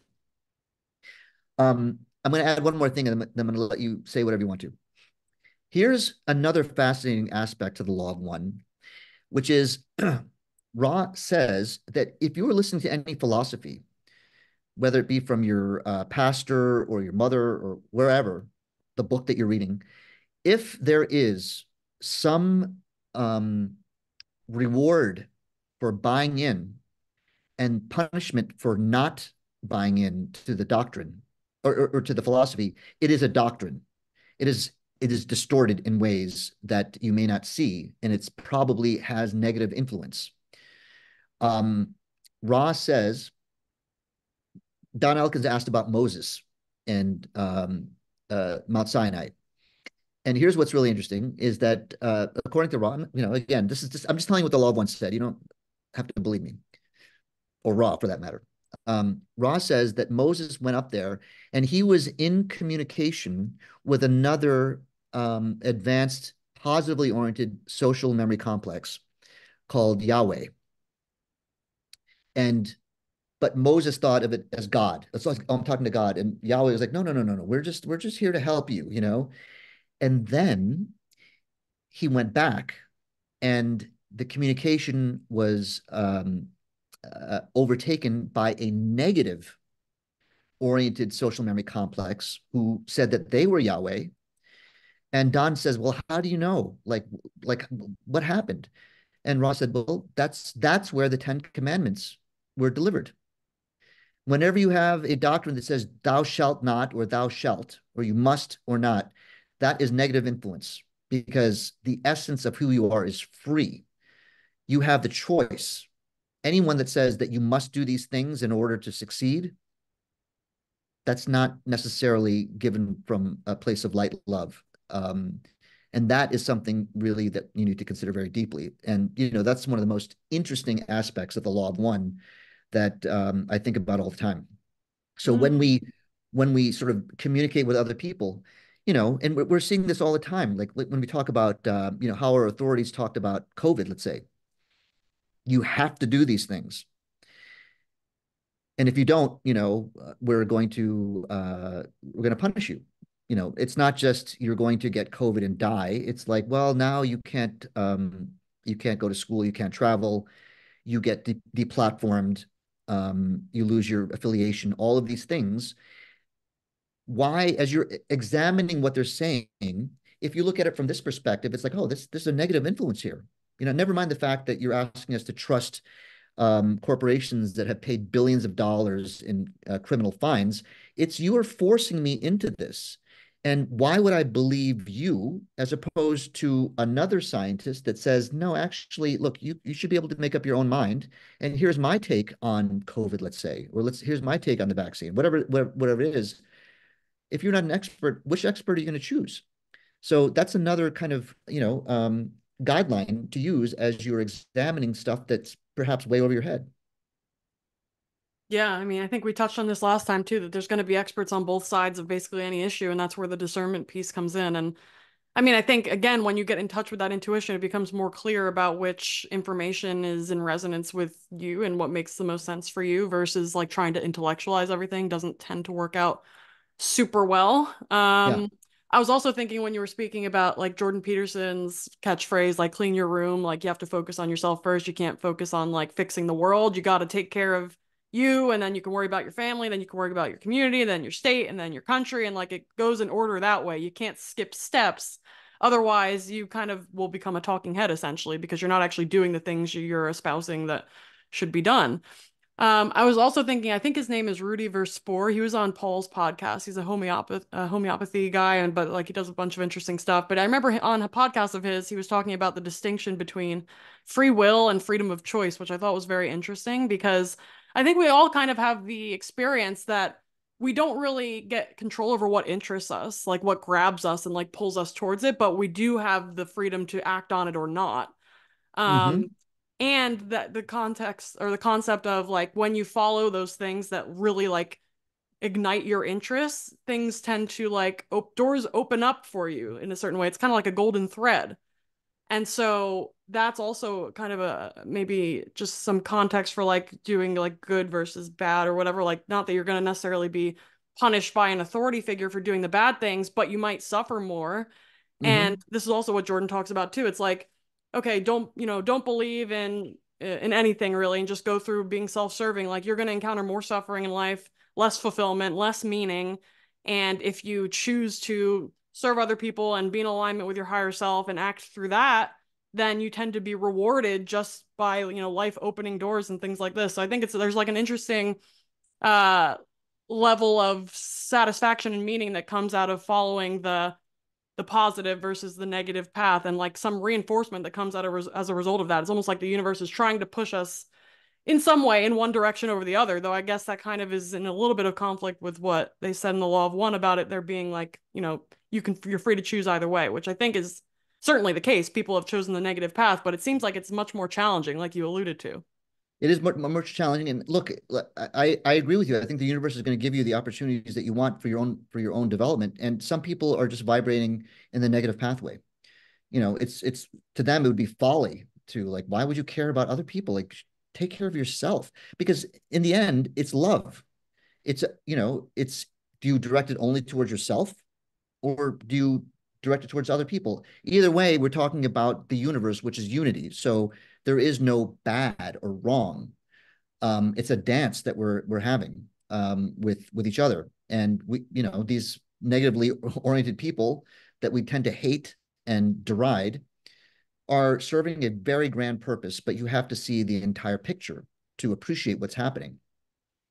Um, Totally. I mean, Yeah, we I would was gonna all be say, so complacent if there was no tumult and negative polarity that was pulling us to be awake and like to actually take action. We would just be just strictly enjoying. We wouldn't be evolving, so to speak. hmm. Well, this is a very interesting point that you're making, which is Ra is telling Don about civilizations like ours that existed billions of years ago in our own galaxy. And the galaxy itself is sort of the grand. It's Ra calls it the logos.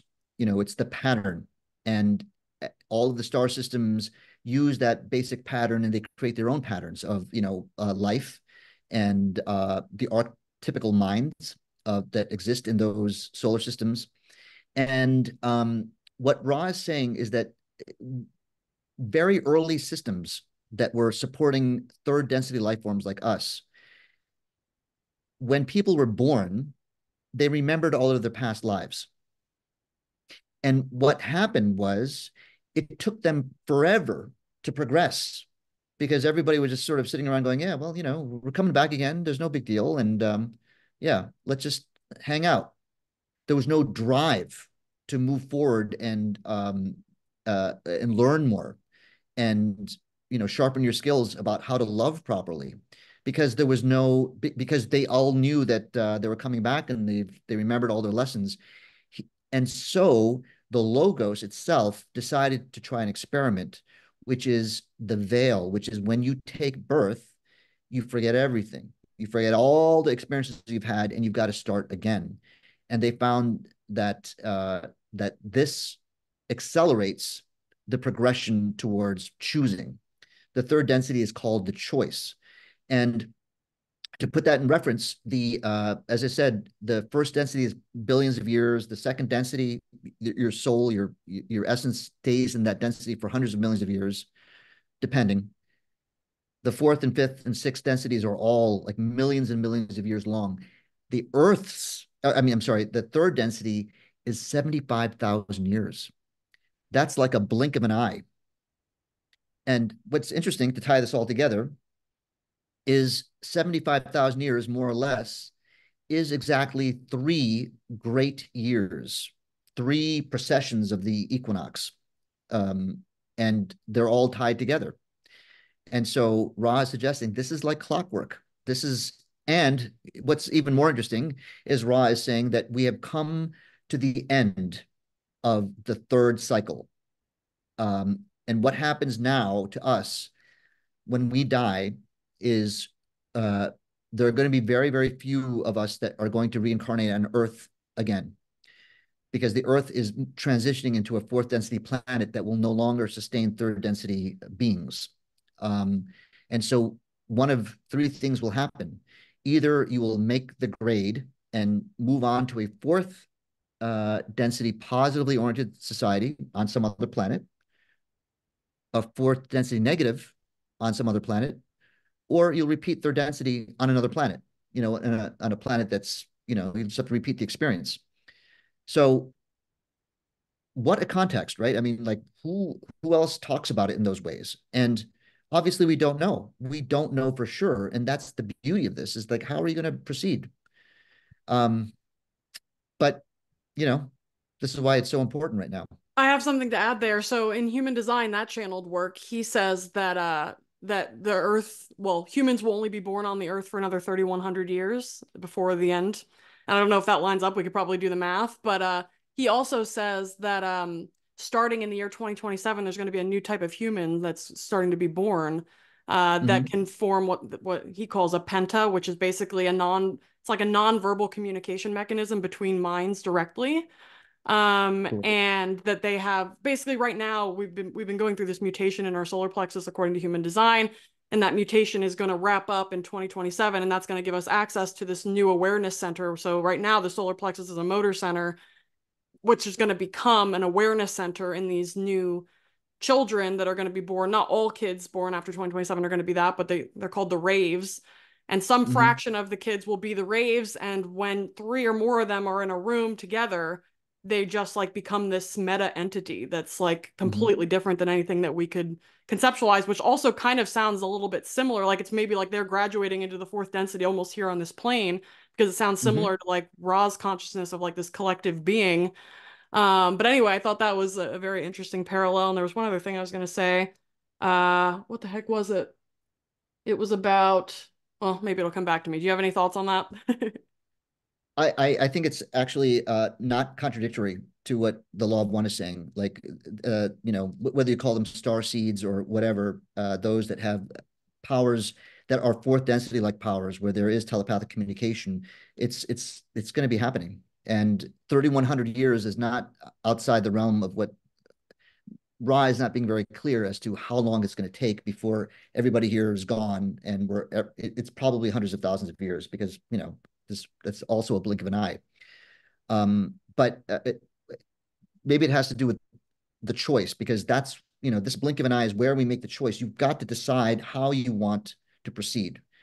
Love of yourself over everybody else, or equally love of all, and commit to that. That's the philosophy. And I think it is very empowering, for me at least, and liberating, for a number of reasons, including the fact that I don't have to save everybody or the world. Things are moving exactly the way they're supposed to, and work on yourself, and realize that the ones that you're working against, they're helping you. Otherwise, life would be very, very boring. So all of these things, I think, are important to hold in consideration as we move through our life experience. That is, after all, what philosophy and religion, if that's what you want to call this, is. It's like, can you superimpose a meaning to all of this, one that makes sense with your heart, with your intuition? Um, and yeah, Did they talk about aliens at all? So are those supposed to be higher density consciousness that are like manifesting in the embodied form, or are they like also third density from somewhere else? Did they talk about that? yes, the vast majority of extraterrestrials that have made it to this planet are of fourth density and above. Um, and I believe Ra in the Law of One mentions uh, maybe one civilization that's third density that has been able to do interstellar travel. But look, here's something very interesting, right? Which is um, there's a great amount of distance between star systems, Yeah. and in order to actually make that trip, you have to access technology that's almost inconceivable to us, right? And whatever that technology is must use a tremendous amount of power. And where does that energy come from? It can't come from the sun. It must be some sort of, they've tapped into the ether, or, the 0 point, whatever you want to call it. And here's what's so elegant about that, which is um, in order to make that kind of jump into interstellar travel, this is not in the Law of One, this is my own sort of ideation. Um, how can a society that is in internal conflict with that kind of technology move to that sort of jump?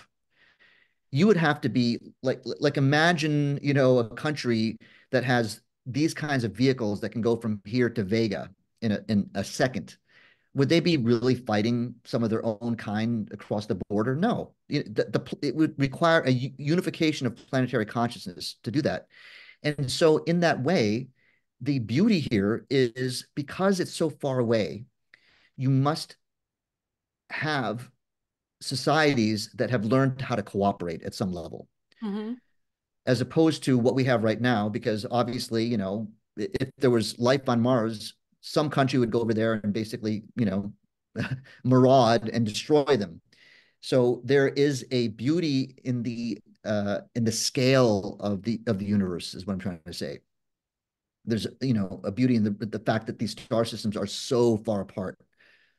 Yeah, it seems like a lot of our tech development over the past few centuries has really been rooted in like trying to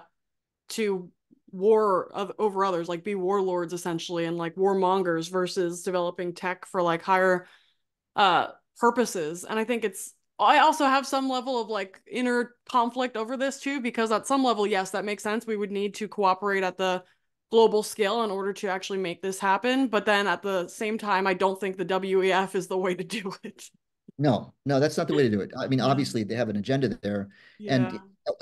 this is a very important point because as a species we are sort of evolving. We're becoming smarter, as much as we don't like to think that. Oh, I And remembered what I was going to say, and that ties in with that. I was going to bring up the morphogenetic field oh, the morphogenetic field, and yeah, how it seems like when, even though you get veiled when you're born as a baby, that there's some level of memory that's like subconscious that we can access, then we can learn things more rapidly, basically. totally. I mean, otherwise we'd be starting from scratch every time, right? But Exactly. our soul is actually on a path, and we're getting in our way by all of these, preconditioned ideas that we have been accumulating that have been given to us by people, who are wrong, honestly. Uh, so, Sorry, you were oh saying yeah. something So, about being born. Yeah, you were saying something with being born, I think. well, look, as much as it's hard to know if we're actually evolving as individuals, honestly. But as a society, we're clearly evolving. Like, just the fact that we have the internet and we can share ideas broadly. This is sort of a step towards a fourth density kind of society where ideas are shared um, very quickly amongst many groups of people.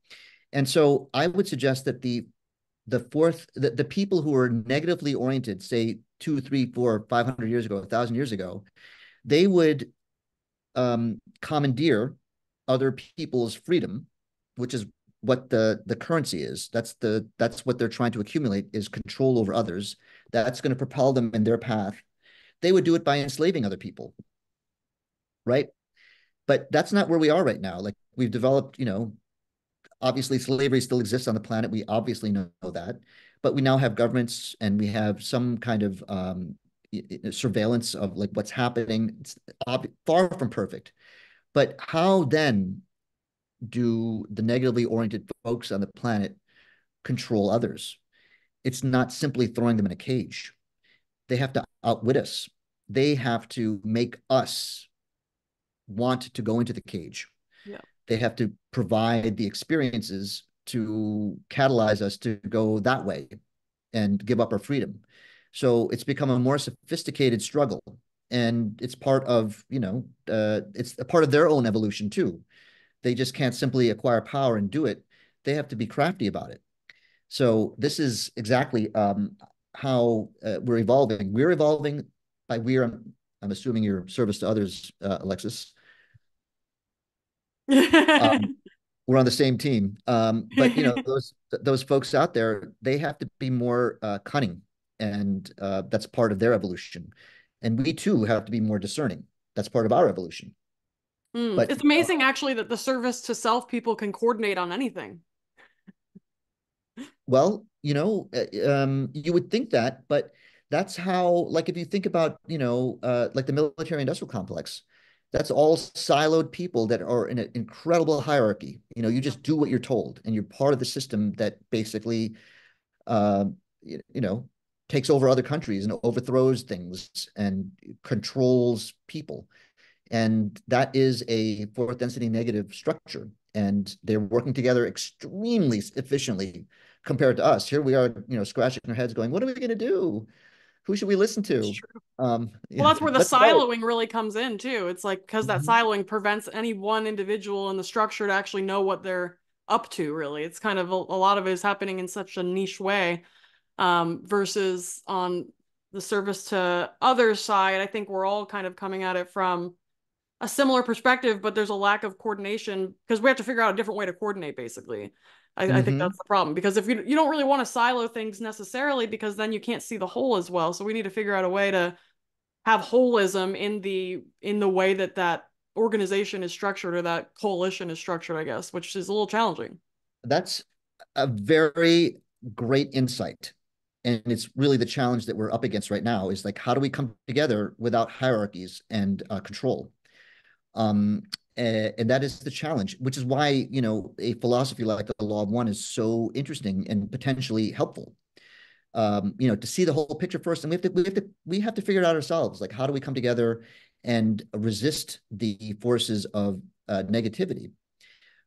Uh, Meanwhile protecting each other's sovereignty. Like, if you did an example, like what would be the ideal sort of society, right? I would say that you could define it in a couple of basic principles, which is you are free to do anything you want to, as long as you don't impinge upon someone else's freedom. How would that look? It would be a very, very interesting society, right? Because if that is the rule and you are going to adhere to it, then you have to be very careful about what you choose to do because you want your freedom. And at the same time, your freedom is not necessarily encroached upon by respecting the freedom of other people. Mm-hmm. So what would you do? Like, if you wanted to, smoke in front of somebody and they say, well, I don't want to smoke. I don't want to breathe in smoky air.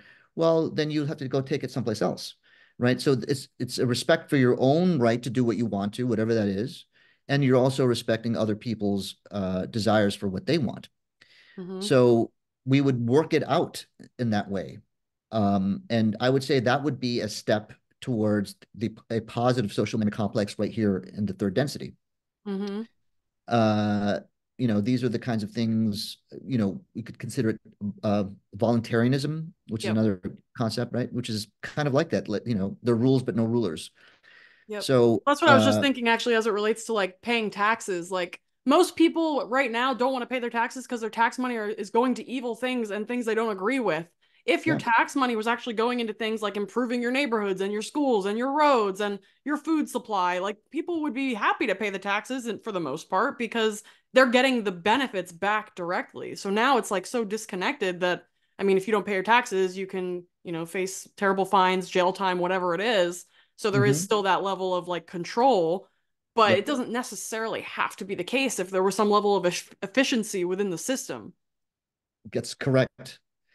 Um, Well, look, the taxation system is part of the monetary control, right? And um, I think we're going to probably shut this thing down soon because I think I could talk for another eight You go hours if I on wanted to. forever. Yeah. But understanding what you just said there, for example, it's like, look, we want to pay taxes because we're good citizens, but it's being used for the wrong stuff. Well, then you have to start looking at, how this taxation system was set up, and why did the an income tax arise precisely when the Federal Reserve was brought into existence, right? This is not coincidence. The taxation system was needed in order to pay back vast amounts of money that could be created out of nowhere from the Federal Reserve. So these are the kinds of concepts that are in my book. And what I wanted to say here is that I wrote that book primarily to open people's minds up to the law of one without talking about the law of one, because you have to understand all of these, how everything is connected to understand, why the law of one may be the way through. And I sent my manuscript to only two people. One is my editor, who interestingly was an old friend of mine who was, in journalism, and that the book put us at extreme odds, let's say, because he didn't see it my way at all.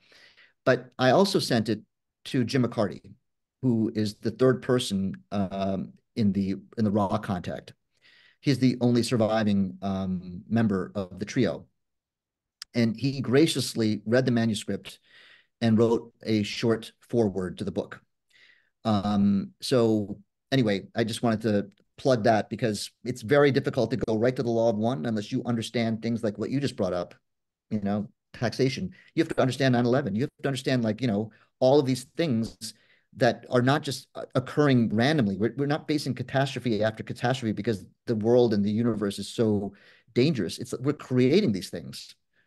We are doing that on purpose. By we, I'm saying they. Yep.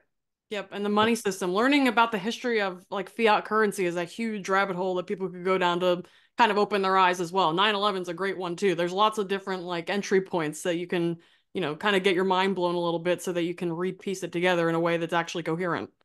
Exactly. I mean, this is the unlearning process that happened to me after 9/11. Like it didn't even like, here I was, how old was I? I was like 51 years old, looking at 9/11 and then suddenly rethinking everything.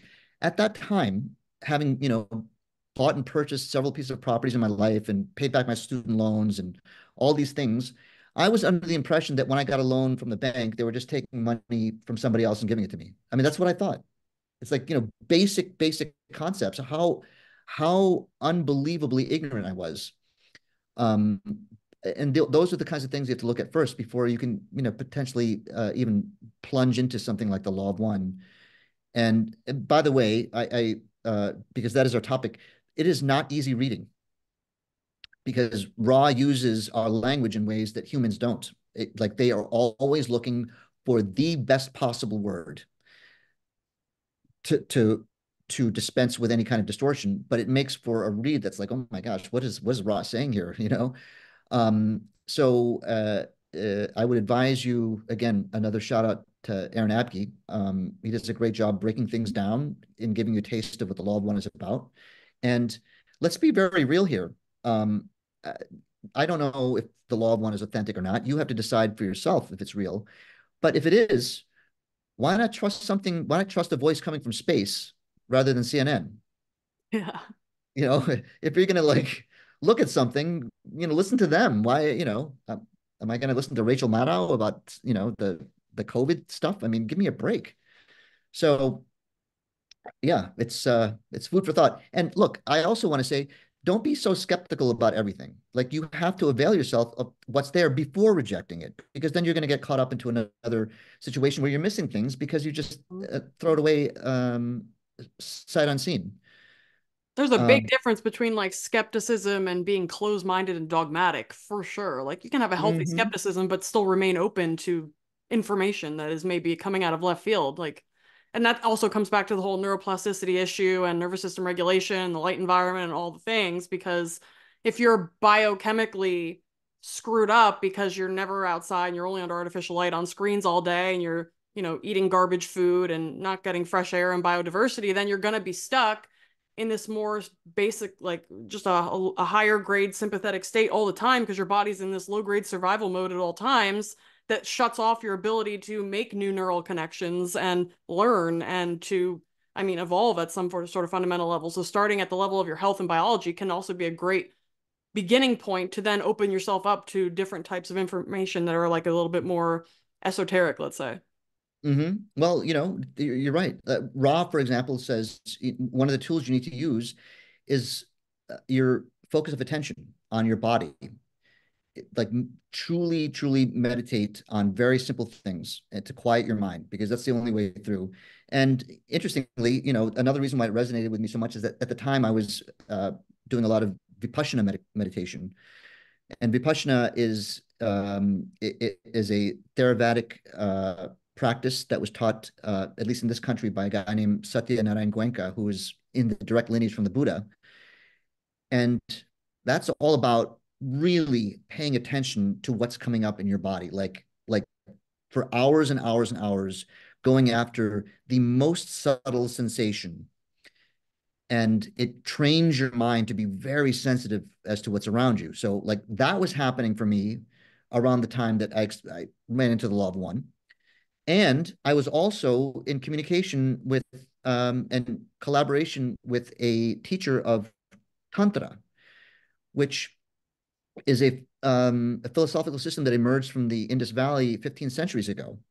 And Tantra is just like the law of one, except, it's more detailed, but the fundamental concepts are the same. And I was like, oh my God, this is probably, Tantra probably came from the law of one, or it was some other, entity that was transmitting it.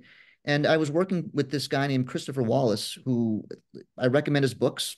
And he wrote Tantra Illuminated and Recognition Sutras. And I became a board member of his institute, the Tantrika Institute. And I was like, oh my God, where did Tantra come from? And Christopher was like, well, look, I don't want to necessarily go there, but, some people say it was divinely transmitted. And I was like, okay, that's all I need to know. And I started working with him. And I was like, oh my God, this guy probably gets it. He probably understands what's happening on the world. And he didn't. He is totally bought in to the mainstream narrative. It's unbelievable, Alexis. I was like, oh Wow. my God. I've been writing about this on my Substack because he recently popped up in my sphere again as he was talking about, who to vote for. Oh no. right? And but at the time when we were trying to launch this thing in 2020, that's when COVID hit. And suddenly everything came to a screeching halt. Nobody wanted to go on retreat, and everyone was worried about, the pandemic. And then he started to preach the COVID narrative, you know. Yes. And I was like, oh my God, dude, like I'm on your board of directors, I'm supporting you materially, and I'm a doctor and an engineer, and I'm just saying, look, we don't know enough about the vaccines or it, and these people are not to be trusted. And the guy just made every attempt to discount what I was saying and then humiliate me online. And Whoa. I was like, what are you doing, dude? Like, I thought you were like an expert in, the esoteric and, discernment, and you're completely blind to the fact that you have no idea because you're a Sanskrit scholar. And you're going to tell me about immunology and vaccines and, efficacy and, all of these things. He's like, well, obviously you're wrong because that's not what Anthony Fauci is saying. And it's like, really? How can you study and be a scholar of this amazing philosophy and not see what's going on in front of you? So Wow. another awakening, another huge awakening for me was like, oh my God, you have something really amazing to offer about what you know, but how are you not able to see this? I mean, come on. Or how are you not able to see that you actually don't have the qualifications to judge what I'm saying? And, not surprisingly, he listens to people like Sam Harris. I don't know if you've followed Sam Harris's work. I'm going to take this opportunity with on the soapbox to really say that that guy doesn't know what he's talking about.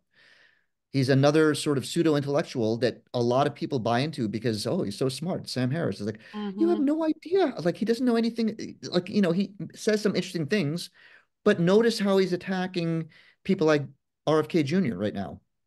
Yep. I mean, based on what? Like, it's incredible to me that people like him actually don't see that they have no idea what they're talking about.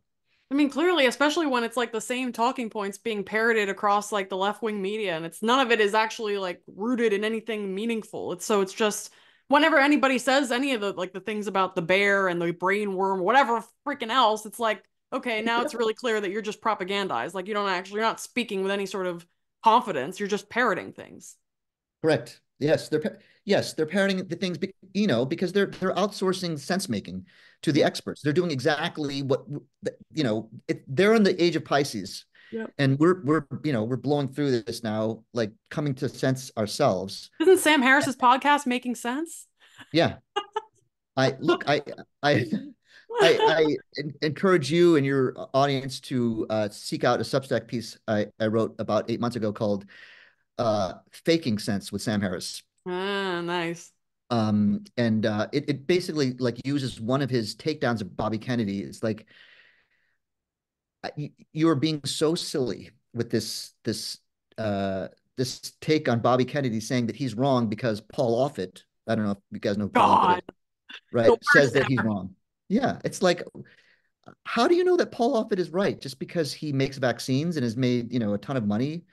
Uh, that and look at all the things he said since. And obviously, we're getting off topic. Raw does not talk about COVID. I just want everyone to not understand that. Um, but the law of one is about these kinds of things. Like, how is the negative side using their uh, uh, uh, their ways to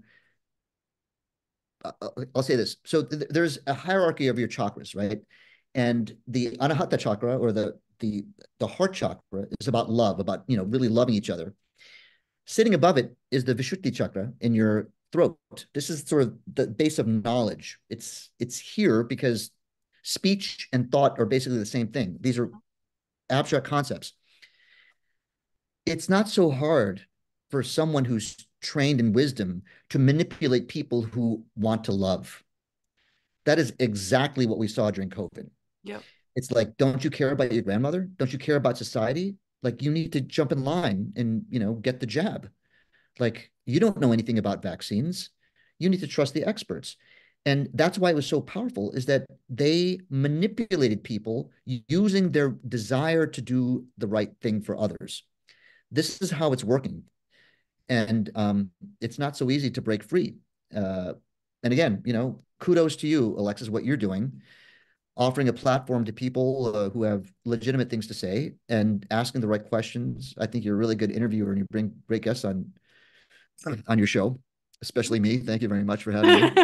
It's always a pleasure, literally. I mean, I'm just a very brief aside. I was just thinking, in order to do right by others, you kind of have to do right by yourself too, to a certain extent. Otherwise, like, how can you square that? It's kind of like the axiom, whatever it is, do unto others as you would do unto yourself. But to a Yeah. certain extent, that's true, especially if you consider everybody as coming from the same meta being. Let's say, like, you the way you treat yourself is going to reflect in how you act in the world. So Mhm. I mean, on by that token, I mean, service to self, it kind of has to come at some level before you can serve others, right? Because if your health is failing, and like there's a lot of people pleasers out there, especially women, who will completely sacrifice themselves for other people, but then they have nothing left to give. And this is like what Paul talks about with, in order to like bring your full 50% to the relationship, you have to have a full cup. You have to have that full 50% available. If your health is failing, there's part of your consciousness that's tied up in your body that you can't offer to other people. So there's a piece of you that's missing from every relationship that you're engaged in. So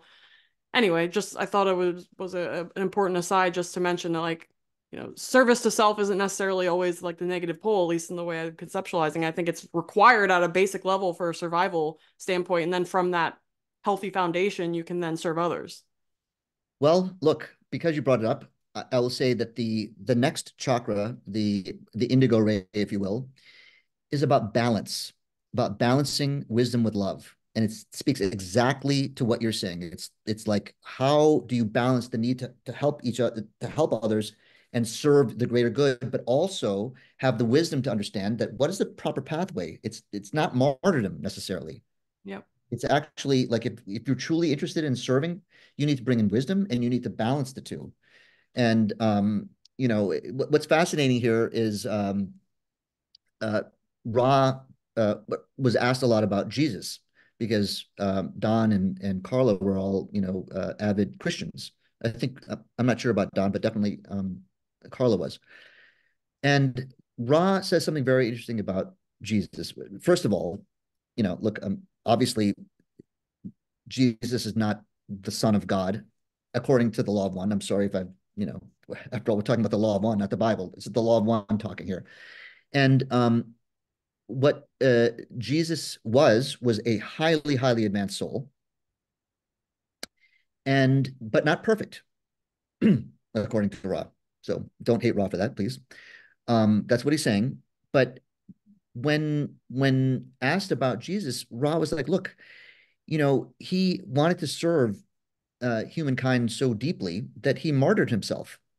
Had he had more wisdom, let's say, he would have avoided it and spent another 50 years on his you know lecturing and bringing more people together and being very, very precise about what he wanted to do and say. So it is a common, as Ross says, a common problem that people who are extremely serving others will sacrifice themselves in the wrong kind of relationship. And by the way, you guys are going to really, if you're interested in the law of one, I mean, Ra talks a lot about relationships and the distortions around them and the need for control or the need to be controlled and how this eventually leads to a problem and an impediment towards moving forward. And by the way, I want to say this, like when Ra was third density, they didn't make war.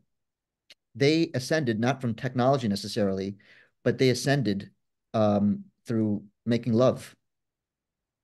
It was about, like, what did you learn about infinity? What did you learn about the universe when you come together in the right way with another conscious third density being and explore those things? That was a lot of what their culture was like.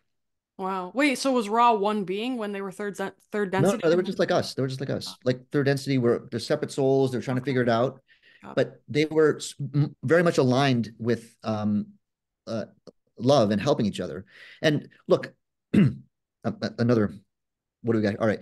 So, uh, as crazy as this sounds, Ra says that when they were third density billions of years ago, they were on Venus. And you look at Venus right now, it's like, well, how could third density beings survive on Venus? Because it's like 900 degrees at the surface. It's not the way it was when Ra was around, number Mm. one. Okay. And they actually had a very, very smooth transition into fourth density, way smoother than what ours is. Why is our society having such a hard time? And Ra says is that many of the souls that are here on the planet right now did not come from Earth. They actually came from Mars. Well, that's Because interesting because Mars is the planet of like war. Venus is the planet of exactly. relationships and love and aesthetics. So that's very Yes, interesting. that's precisely right. Venus is love, Mars is, Oh, the planet of war. And 500,000 years ago, according to Ra, there was a teeming civilization of third density life forms on Mars. And they were very much like us in that they were very belligerent. And they destroyed their atmosphere with thermonuclear weapons.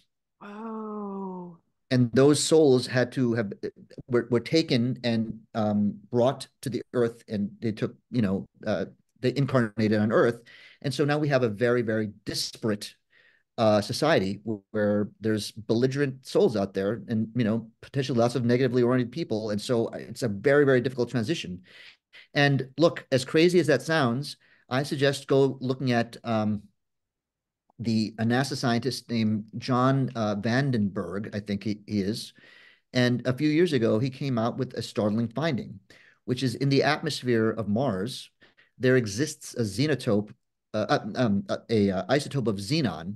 I think it's called xenon 129, that, as far as we know, exists only on two places in the solar system, in our atmosphere and on Mars. And the reason for that is because it is a byproduct of a thermonuclear explosion. And the whoa. levels on Mars are way higher than on Earth. The reason why we have them here on Earth is because we blew up bombs in our atmosphere in the 50s and 60s when we were testing. You can't find it anywhere else except on Mars, and much higher levels. And Rod just simply says, "Oh yeah, well, there were third density beings on Mars, and they ruined their planet, so now they're here. By their souls are here. So something to Whoa. consider." You know, Whoa. That's so interesting. That's so interesting. Okay. I know we've been going for a long time. Is there anything else that you want to say before we part for now? And I'll include resources and links to your Substack, your Instagram, where people can find you. I also include links to like the book series that people can find, The Law of One, if they want to start reading that, or any other resources that you want to include. Just let me know, and I'll link them in the bio or like in yeah. the show notes rather. No, I would say if there was any parting words, I would say just stay open minded and it, notice when people are telling you that you need to believe this or believe that because of some payout. And ultimately, you have to make up your own mind. And in order to make up your own mind, you'd have to take a close look at your mind first. So that's it. Would you recommend meditation or just self-reflection in general? No, I recommend Netflix as often as you can. Just watch, binge watch. Sit on That's what we screens need to all be day? doing right now. Yeah. No, no, you need to have a contemplative practice for sure. And there's lots of things out there. I really recommend Vipassana. You should check it out because we have in our country right now, we have schools that were started by Satya Narayan Goenka. This is some dude who is in the lineage going back 2,500 years to the Buddha. And the reason why it's interesting is not only is it extremely effective and very, very simple, but Ra talks about what to do, and it's just like Vipassana meditation. So there's got to be some truth to this. Great. Maybe you Yeah. can give me some links to that guy's school, and I can put it in the show notes too Yeah. if people are interested in learning. Hmm. All right. Madhava, thank you so much. This was so fun. I think we almost, how long did we? Two, 2 hours and 20 minutes. Oh my God. Well, So good. how many people are going to stick through the whole thing? What They're are you gonna going to love it. take out, Alexis? You got to take out something. Oh no, not at all. It's staying. It all Whoa. stays. All It stays. All right. Well, all stays. thanks This for was a sticking around, pleasure. everybody. Yeah. Thank you so much for your time. You're so generous with your time. I think this was a really fun conversation. I think people are gonna love it. I'll probably post it tonight. So I'll send Really? you Oh, links. Yeah. I love how you just turn around and post it. Yeah, I got to. I Yeah, got that's great. Yeah, Awesome. Yeah, no, thank you for having me. Really, I my really pleasure. enjoyed talking to you. You're a very, I'm not kidding around. You're a very good podcast interviewer. Well, thank you. Appreciate And it. you have lots to say. And, one of these days we're going to, you're going to be the guest and you get to unload on people. I do a lot of that anyways. I could talk for hours like a monologue, but hopefully we can connect in person sometime. We're not that far from each other, so I would really like that. And just thank you so much for your time and all of your work. It's so, so important right now. And I think it's really facilitating, it's helping to facilitate our evolution in the positive direction. So it's just so valuable. You're welcome. And thank you too for what you're doing. So, yeah, hope to see you soon in person. Yeah, likewise. Take care. All right.